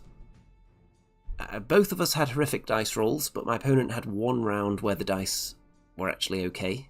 So he was able to kill off quite a lot of units in one go. Mine were consistently bad. I think in general, the way it was set up slightly was against me. With the way we set up, just in scenario terms, which meant I felt like I had to go and start the fight. Which was looking really good, actually, briefly, when my opponent didn't kill any of my units, and then I had a chance to countercharge. But most of the units I was fighting, these massive hordes with either good or decent defense and high nerve, they're not what Shadow Hulks are designed to kill. They're not what Butchers are designed to kill. Because Shadow Hulks just don't have enough attacks, so they definitely aren't going to kill a unit like that, even if they roll to their full potential. Butchers have got the attack numbers, but they're only on 4s when there's no difficult terrain around. So, a lot of the attacks I was making in most of the games so far, I've been doing a lot of hindered attacks because of the terrain setup. And yeah, it's not been ideal. I think the lack of kill power in my list is an issue. What could I do about that? I could probably have some Bane Chant in there. I could put the Boots of Striding or the Potion of the Caterpillar on some of my units. But you just don't know what kind of terrain setup you're going to have when you go to an event. You don't know if you're going to have something that's just purely blocking terrain and hills, so you won't need those things anyway. So, let's rate the terrain on this table. Obviously the mat is nice. We've got a crummy bit of cork with a building on there, which is obviously not great, but some fields, the hills are alright on this one. The whole thing was a little bit mismatched, but there were a lot of players at this event. So again, I'm not sure of the circumstances precisely leading up to it that meant some of the terrain came out crummier than some of the other tables. So, round 4. Now, the way that this event was scored means that even though I've got 2 wins and a loss so far, you would think that would put me quite high up, but I was actually halfway down the table because of the way it's scored, and I haven't killed that many units yet. So, I'm quite happy with getting multiple wins, but it's not helping me in terms of scoring for this specific event. So, ogres. And it's the kill the general scenario. Now everyone knows that kill is a garbage scenario that shouldn't even be in the rulebook, but it is in use here, and the general killing aspect of it, all it does is give you bonus tournament points. So if you kill the enemy hero with the highest nerve, who is the general, then you get an extra 3 tournament points. It doesn't help you in the game, it just gives you 3 extra tournament points. So it's quite important to kill the enemy general. Other than that, it's just straightforward kill, which I don't need to tell everyone why kill is so bad particularly, because the scenarios are designed obviously to get you to move out into different areas of the battlefield and to factor in different things rather than just whose army is a more solid block that won't die, and if someone's army is just stronger than another or matches up well against it, kill scenario just makes that far worse. It makes it even more magnified, the difference between the armies. When you've got scenario play, you can set up to take objectives and delay certain parts of the enemy army that you can't deal with, and you can hold tokens and hide them behind units and so on. There's all kinds of things you can do, but in kill, all you can do is kill and not be killed. So it does limit your tactical options. So what have we got in this ogre army? We've got Horde of Hunters with Ensnare. So they're going to be quite tricky because of that, although they do have only defense 4 compared to like your Siege Breakers, which defense 5 but then defense 6 with their big shields. So 1 unit with Dwarven Ale, 1 with Chalice of Wrath, which is good for them. 2 Red Goblin Scouts, Chaff units, Red Goblin Blaster, a Giant, 2 Warlocks, 1 with Lightning Bolt, Drain Life and Veil of Shadows for some stealthy, 1 with Lightning Bolt and Drain Life. Nomagorok, who's got Bane Chant, Heal and Lightning Bolt, which is pretty cool. Cuzlo and Madfall, who is... I've seen him around sometimes, so he must be alright. I've never personally used him much, even though I've got him for my Goblin army. I've got him painted. I haven't used him very often. He might be better now than he was back in the day. And some Warrior Chariots, Hell on Wheels formations. There are 2 of those chariots regiments and 1 warlord on a chariot, who is the general for purposes of the killing to get extra tournament points. So here's the setup. Again, there's a lot of terrain, and yeah, it's going to be difficult to get unhindered charges off. One of the enemy units has, let's see, so the Boots of Striding are on one of the chariot regiments, and the other one has Blessing of the Gods. So, how confident am I feeling going into this game? Well, the ogre units are the units that I'm more suited to kill because their nerve isn't as high and I've got a good amount of crushing strength in my army. So on the one hand, that's good. On the other hand, the ogres have got... I don't know if they have more fast units exactly, but they have more significant fast units. The ogre chariots, with their speed, are a more significant threat to me than, for example, the Void Lurker is of charging straight into the front of a unit of Siege Breakers, if that makes sense to you. So I have to actually worry about the enemy's fast units. Also, because of this terrain, and my opponent was setting up everything over here, I could have just set my army up over on this side, and we just don't have a game. And we just kind of circle around each other, look at each other, score a few points, finish mid-table. That's not how I want to play, so I'm not going to do that. I'm going to put some of my army over here, some of it on this side, and we are actually going to have a game. Because I've seen the kill scenario that turns into that. Even Invade actually does that sometimes, where the armies kind of pick a side each and circle around each other. Especially if they've got equal unit strength as well, and then if nothing gets killed, they end up with a draw. I have definitely seen that happen before. So I don't want that to happen here. We want to have a game, because we're on, I think, table 7 or 8 in the last round, so we're definitely not getting in the podium positions. So there's no point in trying to solidify my position in the table, because it's not going to be a high scoring event for me anyway with that position. Even if I win here, it might bump me up to like 10th. So let's do it. We've got the Bloodworms backed up by some speed, some flying units over here, some Ravagers and the Portal of Despair as chaff. We've got the Planar Apparition behind the terrain, just so we can support both sides. Got Shadow Hulks over here with the Butchers, Void Lurker to go for the flanks, and some Ravagers. My opponent has got, if we look at the wide shot again a second, on this side we've got the Chariots, all 3 of the Chariot units. Siege Breakers there. We've got the Giant there, Red Goblin Scouts, and over behind the tower we've got the Berserkers and some more Scouts. So the Giant on his base, I think his club is too pokey and he knocks things over, so he's not actually on his base. Also, I think he wasn't stuck to it because he fell off, so that's why he is behind it as well. So again, we've got this slightly crummy terrain here, but not going to complain too much about that. We've got Kuzlo, who is on the left flank as I look at it, who comes down this side. Can't see him at the moment, so I can't attack him. Nice cinematic shot there of a human blurry hand as well. And a giant, look at that. Look at that beautiful cinematic effect. So the ogres advance. And yeah, not much exciting going on in that turn. A little bit of damage done from Lightning Bolt onto the Bloodworms. And that's onto my turn, so I just advance as well.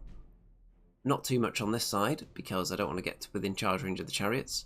I'm quite happy for there to be a fight in the middle here, because I've got lots of juicy stuff, and I'm not against the Chariots, so I'm quite happy to advance. Their Giant is faster than anything I've got here, apart from the Void Lurker. So, what do I think my opponent's going to do? It would be a bad idea to throw the Giant in on its own, obviously. So he's not going to do that. The Chariots can obviously position themselves outside of my charge range, but inside theirs. I'm interested to see what this unit does, because if this unit commits to this side, I don't think these units here are a match for everything I've got here. I don't think the 3 Chariot units would take out the Ravagers, the Portal of Despair, the Bloodworms, the Tormentors, and the Soulflayers. So they might need those guys to help, but then that side starts to look a bit unbalanced then. So I think I've got 2 decent fighting forces here, so I'm not totally disappointed with my setup. Obviously the issue is that I would have been much better off just having them all together in a straight line and making my opponent funnel through to me through this gap. And then even if the Chariots were to come like round here, they're wasting half the game chasing after me, and I could just stick, for example, the Void Lurker there and keep them at arm's reach, keep all my flyers that are just as fast or faster than them. Turn 2. So the Siege Breakers do come this way, and everyone else runs away. So Siege Breakers are staying outside of charge range of the Bloodworms, but inside their own charge range, so they're just backing away, not particularly interested in fighting yet. So what I do is, I put my Portal of Despair into the woods. Oh, hold on, no, what actually happens is, I move that in a minute, but Kuzlo pulled the Portal of Despair with its tongue into the woods. So, that does bring me into the ability to charge Kuzlo, which is not a great thing for the Portal of Despair to do, but we'll see why I might want to do that in a minute. And everyone else just backs away from me, and yeah, making sure they can't be charged. So remember, this is the kill scenario, so at this point I decide I'm going to have to dangle something, because if your opponent doesn't want to kill, and they can back away from you, I don't have enough fast units to chase them down. The Void Lurker could chase them down on its own, but wouldn't win, because the other units are too slow to keep up. And over here, if I just push forward, I get multi-charged by Chariots. So, there isn't a great incentive for either of us to charge in, which is why kill is such a garbage scenario. And what I'm going to do, I'm going to start dangling things out to see if I can tempt my opponent to show his hand. So I push quite heavily onto this side, push up quite a bit. If you look at where, let's see, so the end of the wall is there. So no, I don't push up too much. I push this unit up. This is the one that I push. The Ravagers. So I push them into charge range of the cavalry there to see if that can tempt them to come in, because they're only chaff, so they might be considered worthwhile to throw away. I throw the Soul Flayers into the middle of all the chariots, as if to say, would anyone like to charge my Soul Flayers? I put the Ravagers into the woods and then shoot at the chariots, as if to say, would anyone like to charge my Ravagers? I throw the Portal of Despair into Cuslow, as if to say, would anyone like to flank charge my Portal of Despair? So these aren't optimal moves at all. These are kind of intentionally bad moves that are just trying to start a game. So let's see if we actually get some fighting out of it. So we get a double charge into the Soul Flayers, we get the Warlord into the Ravagers, and we get these chariots into the Portal of Despair. And I'm thinking, okay, that's fine. I'll probably lose these 2 units. That's acceptable losses. Because like I said, I've got the Siege Breakers away onto this side. And I've still got some units left. The Ravagers aren't going to die. Tormentors can go in, maybe do some damage to one of those units. The Bloodworms as well. Now the Bloodworms can be limited in who they can hit because they're so wide. But I can still start fighting now. In the middle here and on the right, the enemy continue to retreat. So not interested in fighting there at all. Not interested in taking this charge on that was offered. So yeah, I'm just going to start ignoring that flank in a minute as well, because I don't just want to slowly trundle after them for the whole game. So, Portal of Despair, dead. Ravager's not dead. Soulflayer's dead, so as predicted. And then these guys overrun, which means the Bloodworms can't charge the Siege Breakers, which I'm not sure it's the greatest fight for the Bloodworms anyway, because the Siege Breakers are defense 6. So, I'm going to put the Tormentors probably into them to hold them up for a turn, and the Bloodworms into the Cavalry. Ravagers back into him. And yeah, so when you have to make suboptimal moves to actually start the fighting, you are going to have to kind of improvise as you go along almost, because you're throwing away things that you didn't want to and you're making sacrifices. So, Tormentors go in, Bloodworms obviously kill. Over on this side, the Ravagers stay there, still offering that cavalry charge if they want, and then everyone else just turns around and says, you know what, forget you guys, we're going to come this way instead.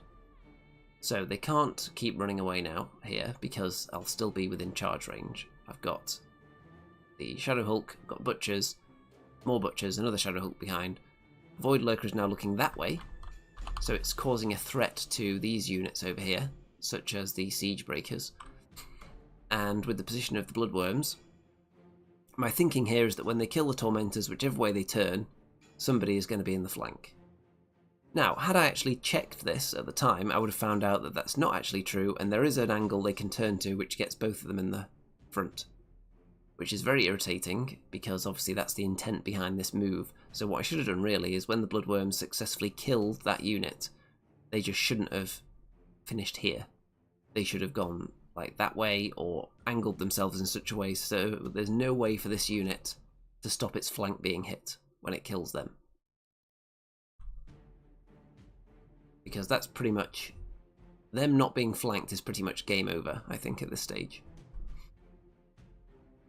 Okay, so that's how it looks. Abandoned that flank, pushing everything in, but it's an annoying gap I'm having to fight through here. And obviously, had I been the one to back away and my opponent decided he was going to try and start a fight, he would have been coming through this gap. So, you can see why the table setup and the scenario made this not an ideal game situation. So I'm really having to go out of my way to start a fight here. Turn 4 for the Ogres. So, multi-charges, Cuslow and the Warlord into the Ravagers. The Siege Breakers do go in there, into the Tormentors again. Siege Breakers and the Giant go into my Butchers here. Ravagers do not die. A little bit of damage done there. And you can see that these guys are very brave now because all the powerful units are looking the other way. So the cavalry do charge into my Ravagers, and then the Berserkers are behind. But I'm not overly worried about that at this stage. The Ravagers do get killed there. The Tormentors get killed by the Siege Breakers, of course. And yeah, so let's have a look at their... I'm just going to wind back and have a look at their positioning here. So there they are. So from that angle, you can see how I would reasonably think, yeah, you'll never get both of those in the front. But because I didn't actually measure it and check, then they end up able to pull off this position, which means that they are actually able to get both units in the front, which was totally avoidable on my part because the Bloodworms didn't have to be here. So the fact that I didn't check and just assumed that they wouldn't be able to get them both in the front is probably ended the game already, because that unit would undoubtedly die from a flank charge from either one of these two, I would say. Bart says, how were your Ravagers this tournament? They were okay, actually. My initial instinct of Ravagers is that they're a teensy bit too expensive. I think they're being compared too much to Ogre Boomers. They don't have exactly the same role within the army as Ogre Boomers. Ogres have already got other... they've got Ogre Shooters, for example, that are another shooting option. Nightstalkers don't really have a long-range shooting option that isn't spellcasters. So I don't think comparing them to Ogre Boomers is as fair as it should be, even though their stats are very, very similar. So I can understand it, a surface-level comparison, but within the army I think they're different. So I don't think they need to be directly compared. They shouldn't just be called Ogre Boomers with Stealthy. I would compare them internally to the Butchers and say that losing Fury, a point of defense and a point of crushing strength, and gaining a 12-inch range, steady aim, piercing one shot, they should be more expensive than Butchers for that, but I don't know if they should be 20 more points. Are they 20 more points? Is it 20? I think it is. 20 or 25, it's around there. But it's a significant amount of points more, and I think they should be a teensy bit less, is my initial impression. Obviously I haven't played enough with them yet. And there are some other things in the list that would work quite well with them that I haven't tried yet. So I'm not going to prejudge them yet. I do think it's a nice option to have within the list, though. So, what's this? My Butchers get double wand. Well, hopefully that means they can actually do something useful now, rather than the last unit I had in the previous game that got double wand, that then were able to do nothing because I just rolled badly on attacks. Over here, the cavalry hilariously waver my Ravagers in combat, which is comical almost. And yeah, and they don't have Fury because they're not Butchers. So yeah, I would have rather those Butchers got killed, because it would have opened up my charge lanes. So I do get the Shadow Hulk into the flank, so they are killed, that cavalry, but it meant that this guy had to go in this direction. So I should be able to kill them now with these two units. Over here I double charge the Siege Breakers and do 7 wounds, which is obviously not great for a unit of Butchers and a Shadow Hulk, even against defense 6. So the Shadow Hulk, it's just, when I say it's not great, I don't mean mathematically it's horrendous, because I'm sure the amount I'm supposed to be getting on average isn't a vast amount, just because the Shadow Hulk doesn't have many guaranteed attacks. So you're going to have, it's d6 plus 6 plus an extra d3 against a unit of this type, which is not that high. So you're probably looking at like 10 or 11 attacks there. Hitting on 3s, so maybe 7 hits, and then wounding on 3s. So yeah, you're not doing a huge amount of damage with them. But still, it would have been nice to clear out a unit with this unit getting its second chance. So again, my attack rolls are not spiking, as people say, where I would like them to, or really at all. It hasn't really balanced out over the course of the tournament. I think my attack rolls have been overall poor so far. which has contributed to me not killing a lot of things, but also my army's not that killy. The Void Lurker charges into the chariots who were on the hill. Let me just wind back and show you where they were. Because I didn't have a flank charge on this unit because of my lack of checking, then it meant that the Void Lurker decided to go for the chariots instead. How many damage would you expect a Void Lurker to do in the front to a unit of chariots? If you said 2, you would be correct, in that that's how many were done, but obviously I would hope to do a lot more than that. Even though it's only 10 attacks hitting on 3s, I would expect more than 2. So, wow. So, another round of just bad attack rolls, mostly. In turn 5 for the Ogres, charging into the Ravagers with the Berserkers. Cuslow goes into down here, this sort of position. Just ready to attack the Bloodworms later, probably. The Bloodworms get hit by Siege Breakers and Chariots. The Void Lurker gets flank charged by the Warlord, and Chariots go back into the front. The Giant and the Siege Breakers go, both of them, into the Butchers, do they? Maybe a 1 into each, actually. Yeah, because it's not necessary to send them both into these Butchers, because they're going to die. Bloodworms start taking damage from Drain Life. The Butchers there get killed. Some damage on the Shadow Hulk. So the Void Lurker gets double wand, hilariously. So that's still alive. And we'll see if I can actually get any value out of that double wand, because so far, whenever my units have benefited from a double one, they've done absolutely nothing afterwards and then died anyway. So, the Bloodworms are dead from that multi-charge. And yeah, it's not looking very good. Turn 5 for me.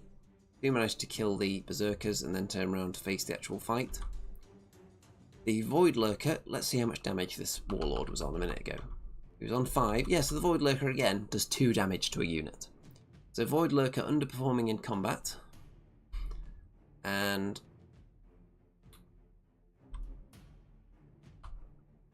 yeah, there's not much to do here. I do manage to kill those Siege Breakers.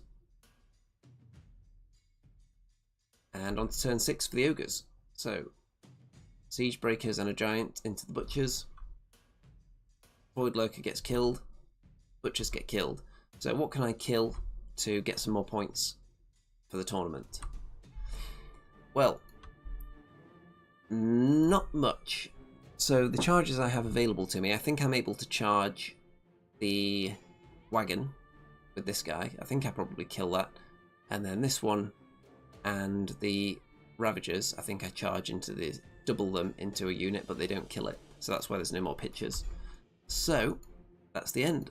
And not very successful, but it is the kill scenario, which as we know is terrible, and the way the terrain is set up meant that I had the choice of either we don't have a game or we have a game, and I chose to have a game. And then clearly I was making not necessarily optimal moves just to try and bait my opponent into starting a fight in various places. And then I very aggressively pushed everyone into the middle in this gap, which is very congested. So again, not optimal, but that's what I felt like I had to do to get the fight going. It is the kill scenario, and you get bonus points in this tournament for killing things. So if we stood off each other, it does no one any good. So I thought, might as well try and start a fight. And it could have gone better. I could have had some nice attack rolls and killed a couple more units. Would it have been enough to actually win the game? I don't know, because I was the one... Whoever engaged first was probably going to be negatively affected by that. So it wasn't ideal.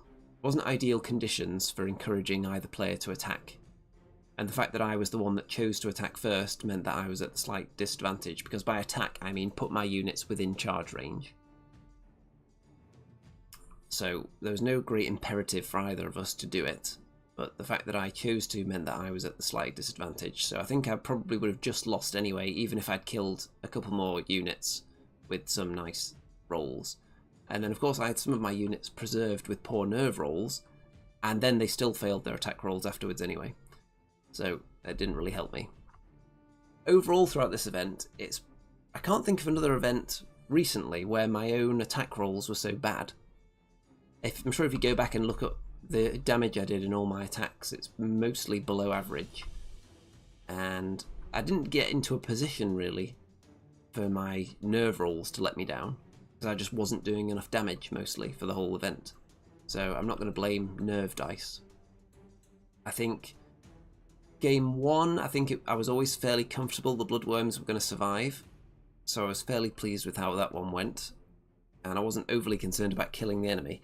And it was actually only after game 1, really, that I fully read the tournament pack and saw precisely how many points you get for killing things. So you should probably read the tournament pack before the event, because otherwise I might have been a bit more aggressive in game 1, which could have been bad. It could have actually meant that I lost the game. But overall, I might have picked an army list that was different and maybe better at killing stuff.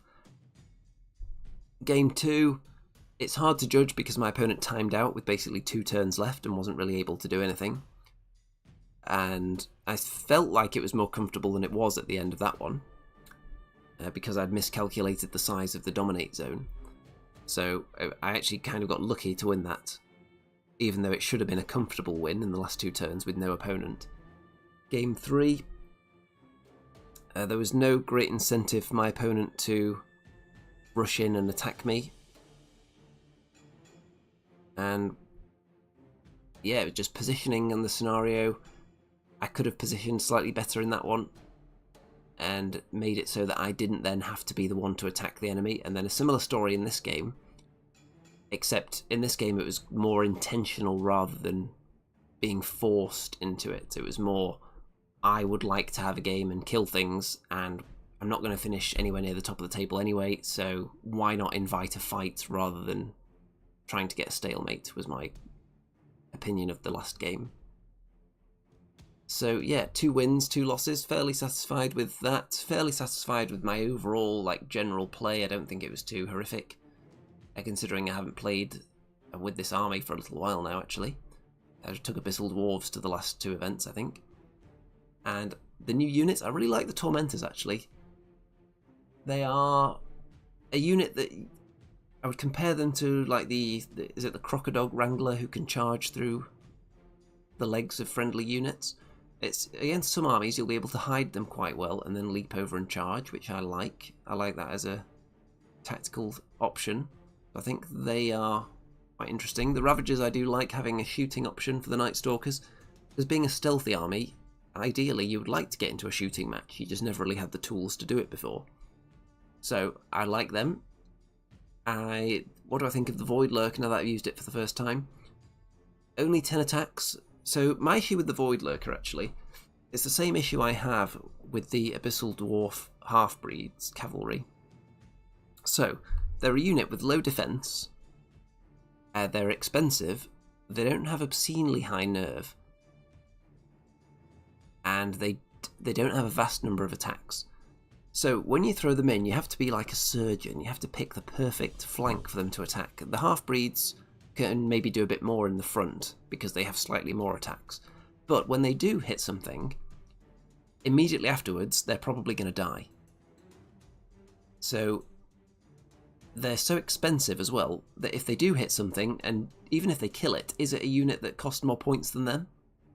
Probably not. The kind of units they can kill in one hit don't cost that much. So yeah, there's an issue. Obviously, the Void Lurker has other ways you can play it. You want to use it more for board control before you throw it in, because it's so fast. So there is the versatility with that. And yeah, that's why I moved away from using the Abyssal Dwarf Half-Breeds quite so much, actually, because I always found I wasn't getting my points value out of them. Whatever they hit, they do good damage, but then they die. And you're not going to kill anything that's worth more than they are in one hit, generally. So yeah, the Void Lurker in a similar boat with that low defense. If it was defense 5, it would be really good, but obviously it would be probably too good for its points then, with it being stealthy as well. So it's not the hardest thing to shoot off. Dies when it lands, so you really want to use it for control and combo charges, and not in a position where it's immediately going to get hit and killed. Because if you're combo charging, that's even more units you're committing to killing one thing. So yeah, I think I just need more practice with the new Nightstalker units before I judge them fully. and new units for me as well, because the Void Lurkers existed for quite some time. The Planar Apparition I really like. I like the ability to heal. Heal 7 is really strong when combined with Radiance of Life as well. That's really good. So I can see that staying in. The Shadow Hulks, the main reason I use them now is because I'm trying to win Best Army awards. Because I put so much work into them that it seems a shame not to use them. But the fact that I used them in Age of Sigmar as well, my Giants army, means that I don't feel it's that essential that I have to use them in my Nightstalkers anymore, because I'm still getting use out of them after putting all that work in. So I may well start at only running 1 in my Nightstalker army, because they are still a good roadblock. But if you compare them to the Portal of Despair, who is Defense 5 -16 instead of -20, but he's only 90 points instead of 235, I think the Shadow Hulks are. Shadow Hulks, they're slower than a Giant, they end up with quite a few less attacks than a Giant. So they hit on 3s though, so they have some really good, in theory, reliable damage to a medium level. But is that enough for their points cost? I don't think their damage output is high enough. I think their damage ceiling is quite low. So I don't know if I can justify running multiples of them. What would I put in instead? There are a lot of good options actually in the Nightstalker list. Bloodworms are really good if you commit more into buffing up the Bloodworms, or maybe running multiple units of Bloodworms. And then the buffs go further as well, because you can take the Vicious Aura, which would obviously affect both units. There is also the option of taking more Tormentors or Reapers, who are obviously quite hitty, but very fragile themselves. There's a few interesting things as well. There's the Dread Fiend and Butcher Flesh Rippers, which are kind of tempting because they're cheap compared to a Shadow Hulk at least. Obviously not as good, but there's a lot of options. I've got a lot of different units, so I'm going to tinker with the lists. If whoever's still watching this live, by the way, don't forget to like the video, you heathens. And if you've got any final comments on this, then drop them in there now before we wrap this one up. So let's have a look at the thumbnail there. So next event for Kings of War coming up is similarly quite a high points level. It's in a couple of weeks. I'm not entirely sure whether I'm taking Nightstalkers or Abyssal Dwarves. So I feel like I've got a nice strong Abyssal Dwarf list lined up ready to go. A high point level Abyssal Dwarf list with the 3 Golem Hordes and some good healing to back them up. And that could be really interesting to use. Also, all the Nightstalker units, the new ones, are obviously very tempting to just keep using them. So I still haven't decided. We shall see though. And after that, I think the week after that, there's an Age of Sigmar event, and then the next month it is Clash of Kings. So that's not too far off, so I have to decide which army to take there, whether it's Abyssal Dwarves or Nightstalkers. It's pretty much down to those two. Those are the ones I enjoy using the most at the moment. I'm most proud of their appearance. And I'm sure the Goblins will come out again at some point, but maybe not in the very near future. I still have my Undead Halflings and Undead as well. I don't know if I'm ever going to use them again. Time will tell on that. And I've got an unpainted Ogre army as well, which is kind of slipping to the back of the queue because the new Nightstalkers came out and jumped ahead of them. And painting stuff for other game systems as well, frequently. Trying to keep up with playing multiple game systems at tournaments is obviously not the easiest thing, but I think I've got a pretty good mind for keeping different rule sets in my head at the same time and keeping them all separate. I think I do quite well with that. So ideally, I think I would actually like a 4th tournament game system. Because Dead Zone, I don't know if you could even count it because there's so few events, and the only reason there's going to be more events now is because I'm actually running them, so I'm not generally going to be playing in those. So there's not enough Dead Zone events for my liking, so I would be open to a 4th tournament game system. I don't know what that would be. I'm not too thrilled with the new 40k at the moment. Not that wild about it. Dreadball is similar boat to Dead Zone, where there just aren't enough events. So if there's only like 2 events a year, and they happen to clash with the systems that I play more frequently, then I just don't get to attend them. So,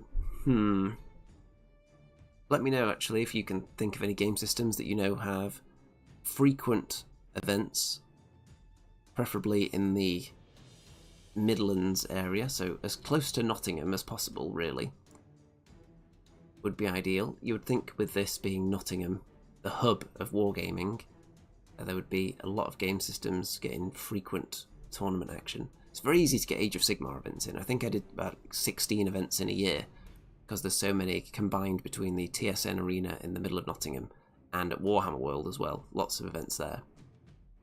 Kings of War, it's been slightly less than recently. There was more when I was up north. There was quite a lot in the north. Many of those I can't attend now while in Nottingham. So you would think there would be more events at Mantic, but they're not really doing a lot of events anymore. I think several of the staff who are mostly involved in events aren't there anymore. So that's been tricky for them, I think. And obviously if I try and run events myself, that means I'm not playing in them. So again, not ideal. And not many Dead Zone events. So open to more game systems. Let me know if you've got any that you would like to recommend and you know they have an active tournament scene. And let me know your thoughts on the new Nightstalkers, on this list, on these games, on the scenarios. It has been confirmed, by the way, that Kill is going to be removed as a scenario for this tournament next year, just because nobody likes it. It's just a bad scenario. It doesn't lead to good games. And any other thoughts on this event? Have I got any? Some of the terrain was a bit crummy, as I said, but I don't know the circumstances leading up to that. Overall, it was nice atmosphere. Smoothly run. There weren't any issues with the scoring or anything like that. All very smooth. Oh yeah, in the table, I think I finished out of 30 people, or 28, I think it ended up being. I think I finished 23rd, which you would think is really weird when I won 2 games. Normally you would think winning half your games at an event would put you precisely halfway down the table, so like 14th. But because of the way it was scored, and it was heavily geared towards killing lots of stuff, my army wasn't really built for that. And then my attack rolls didn't help either, so I ended up 23rd, which is like comically bad almost for a tournament where I felt like actually I didn't do too badly. So, don't forget to check out all the links in the description.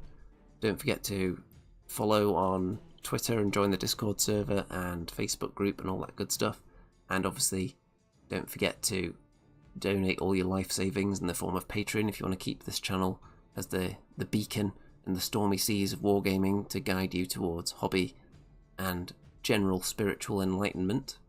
Then send all your life savings my way, why not?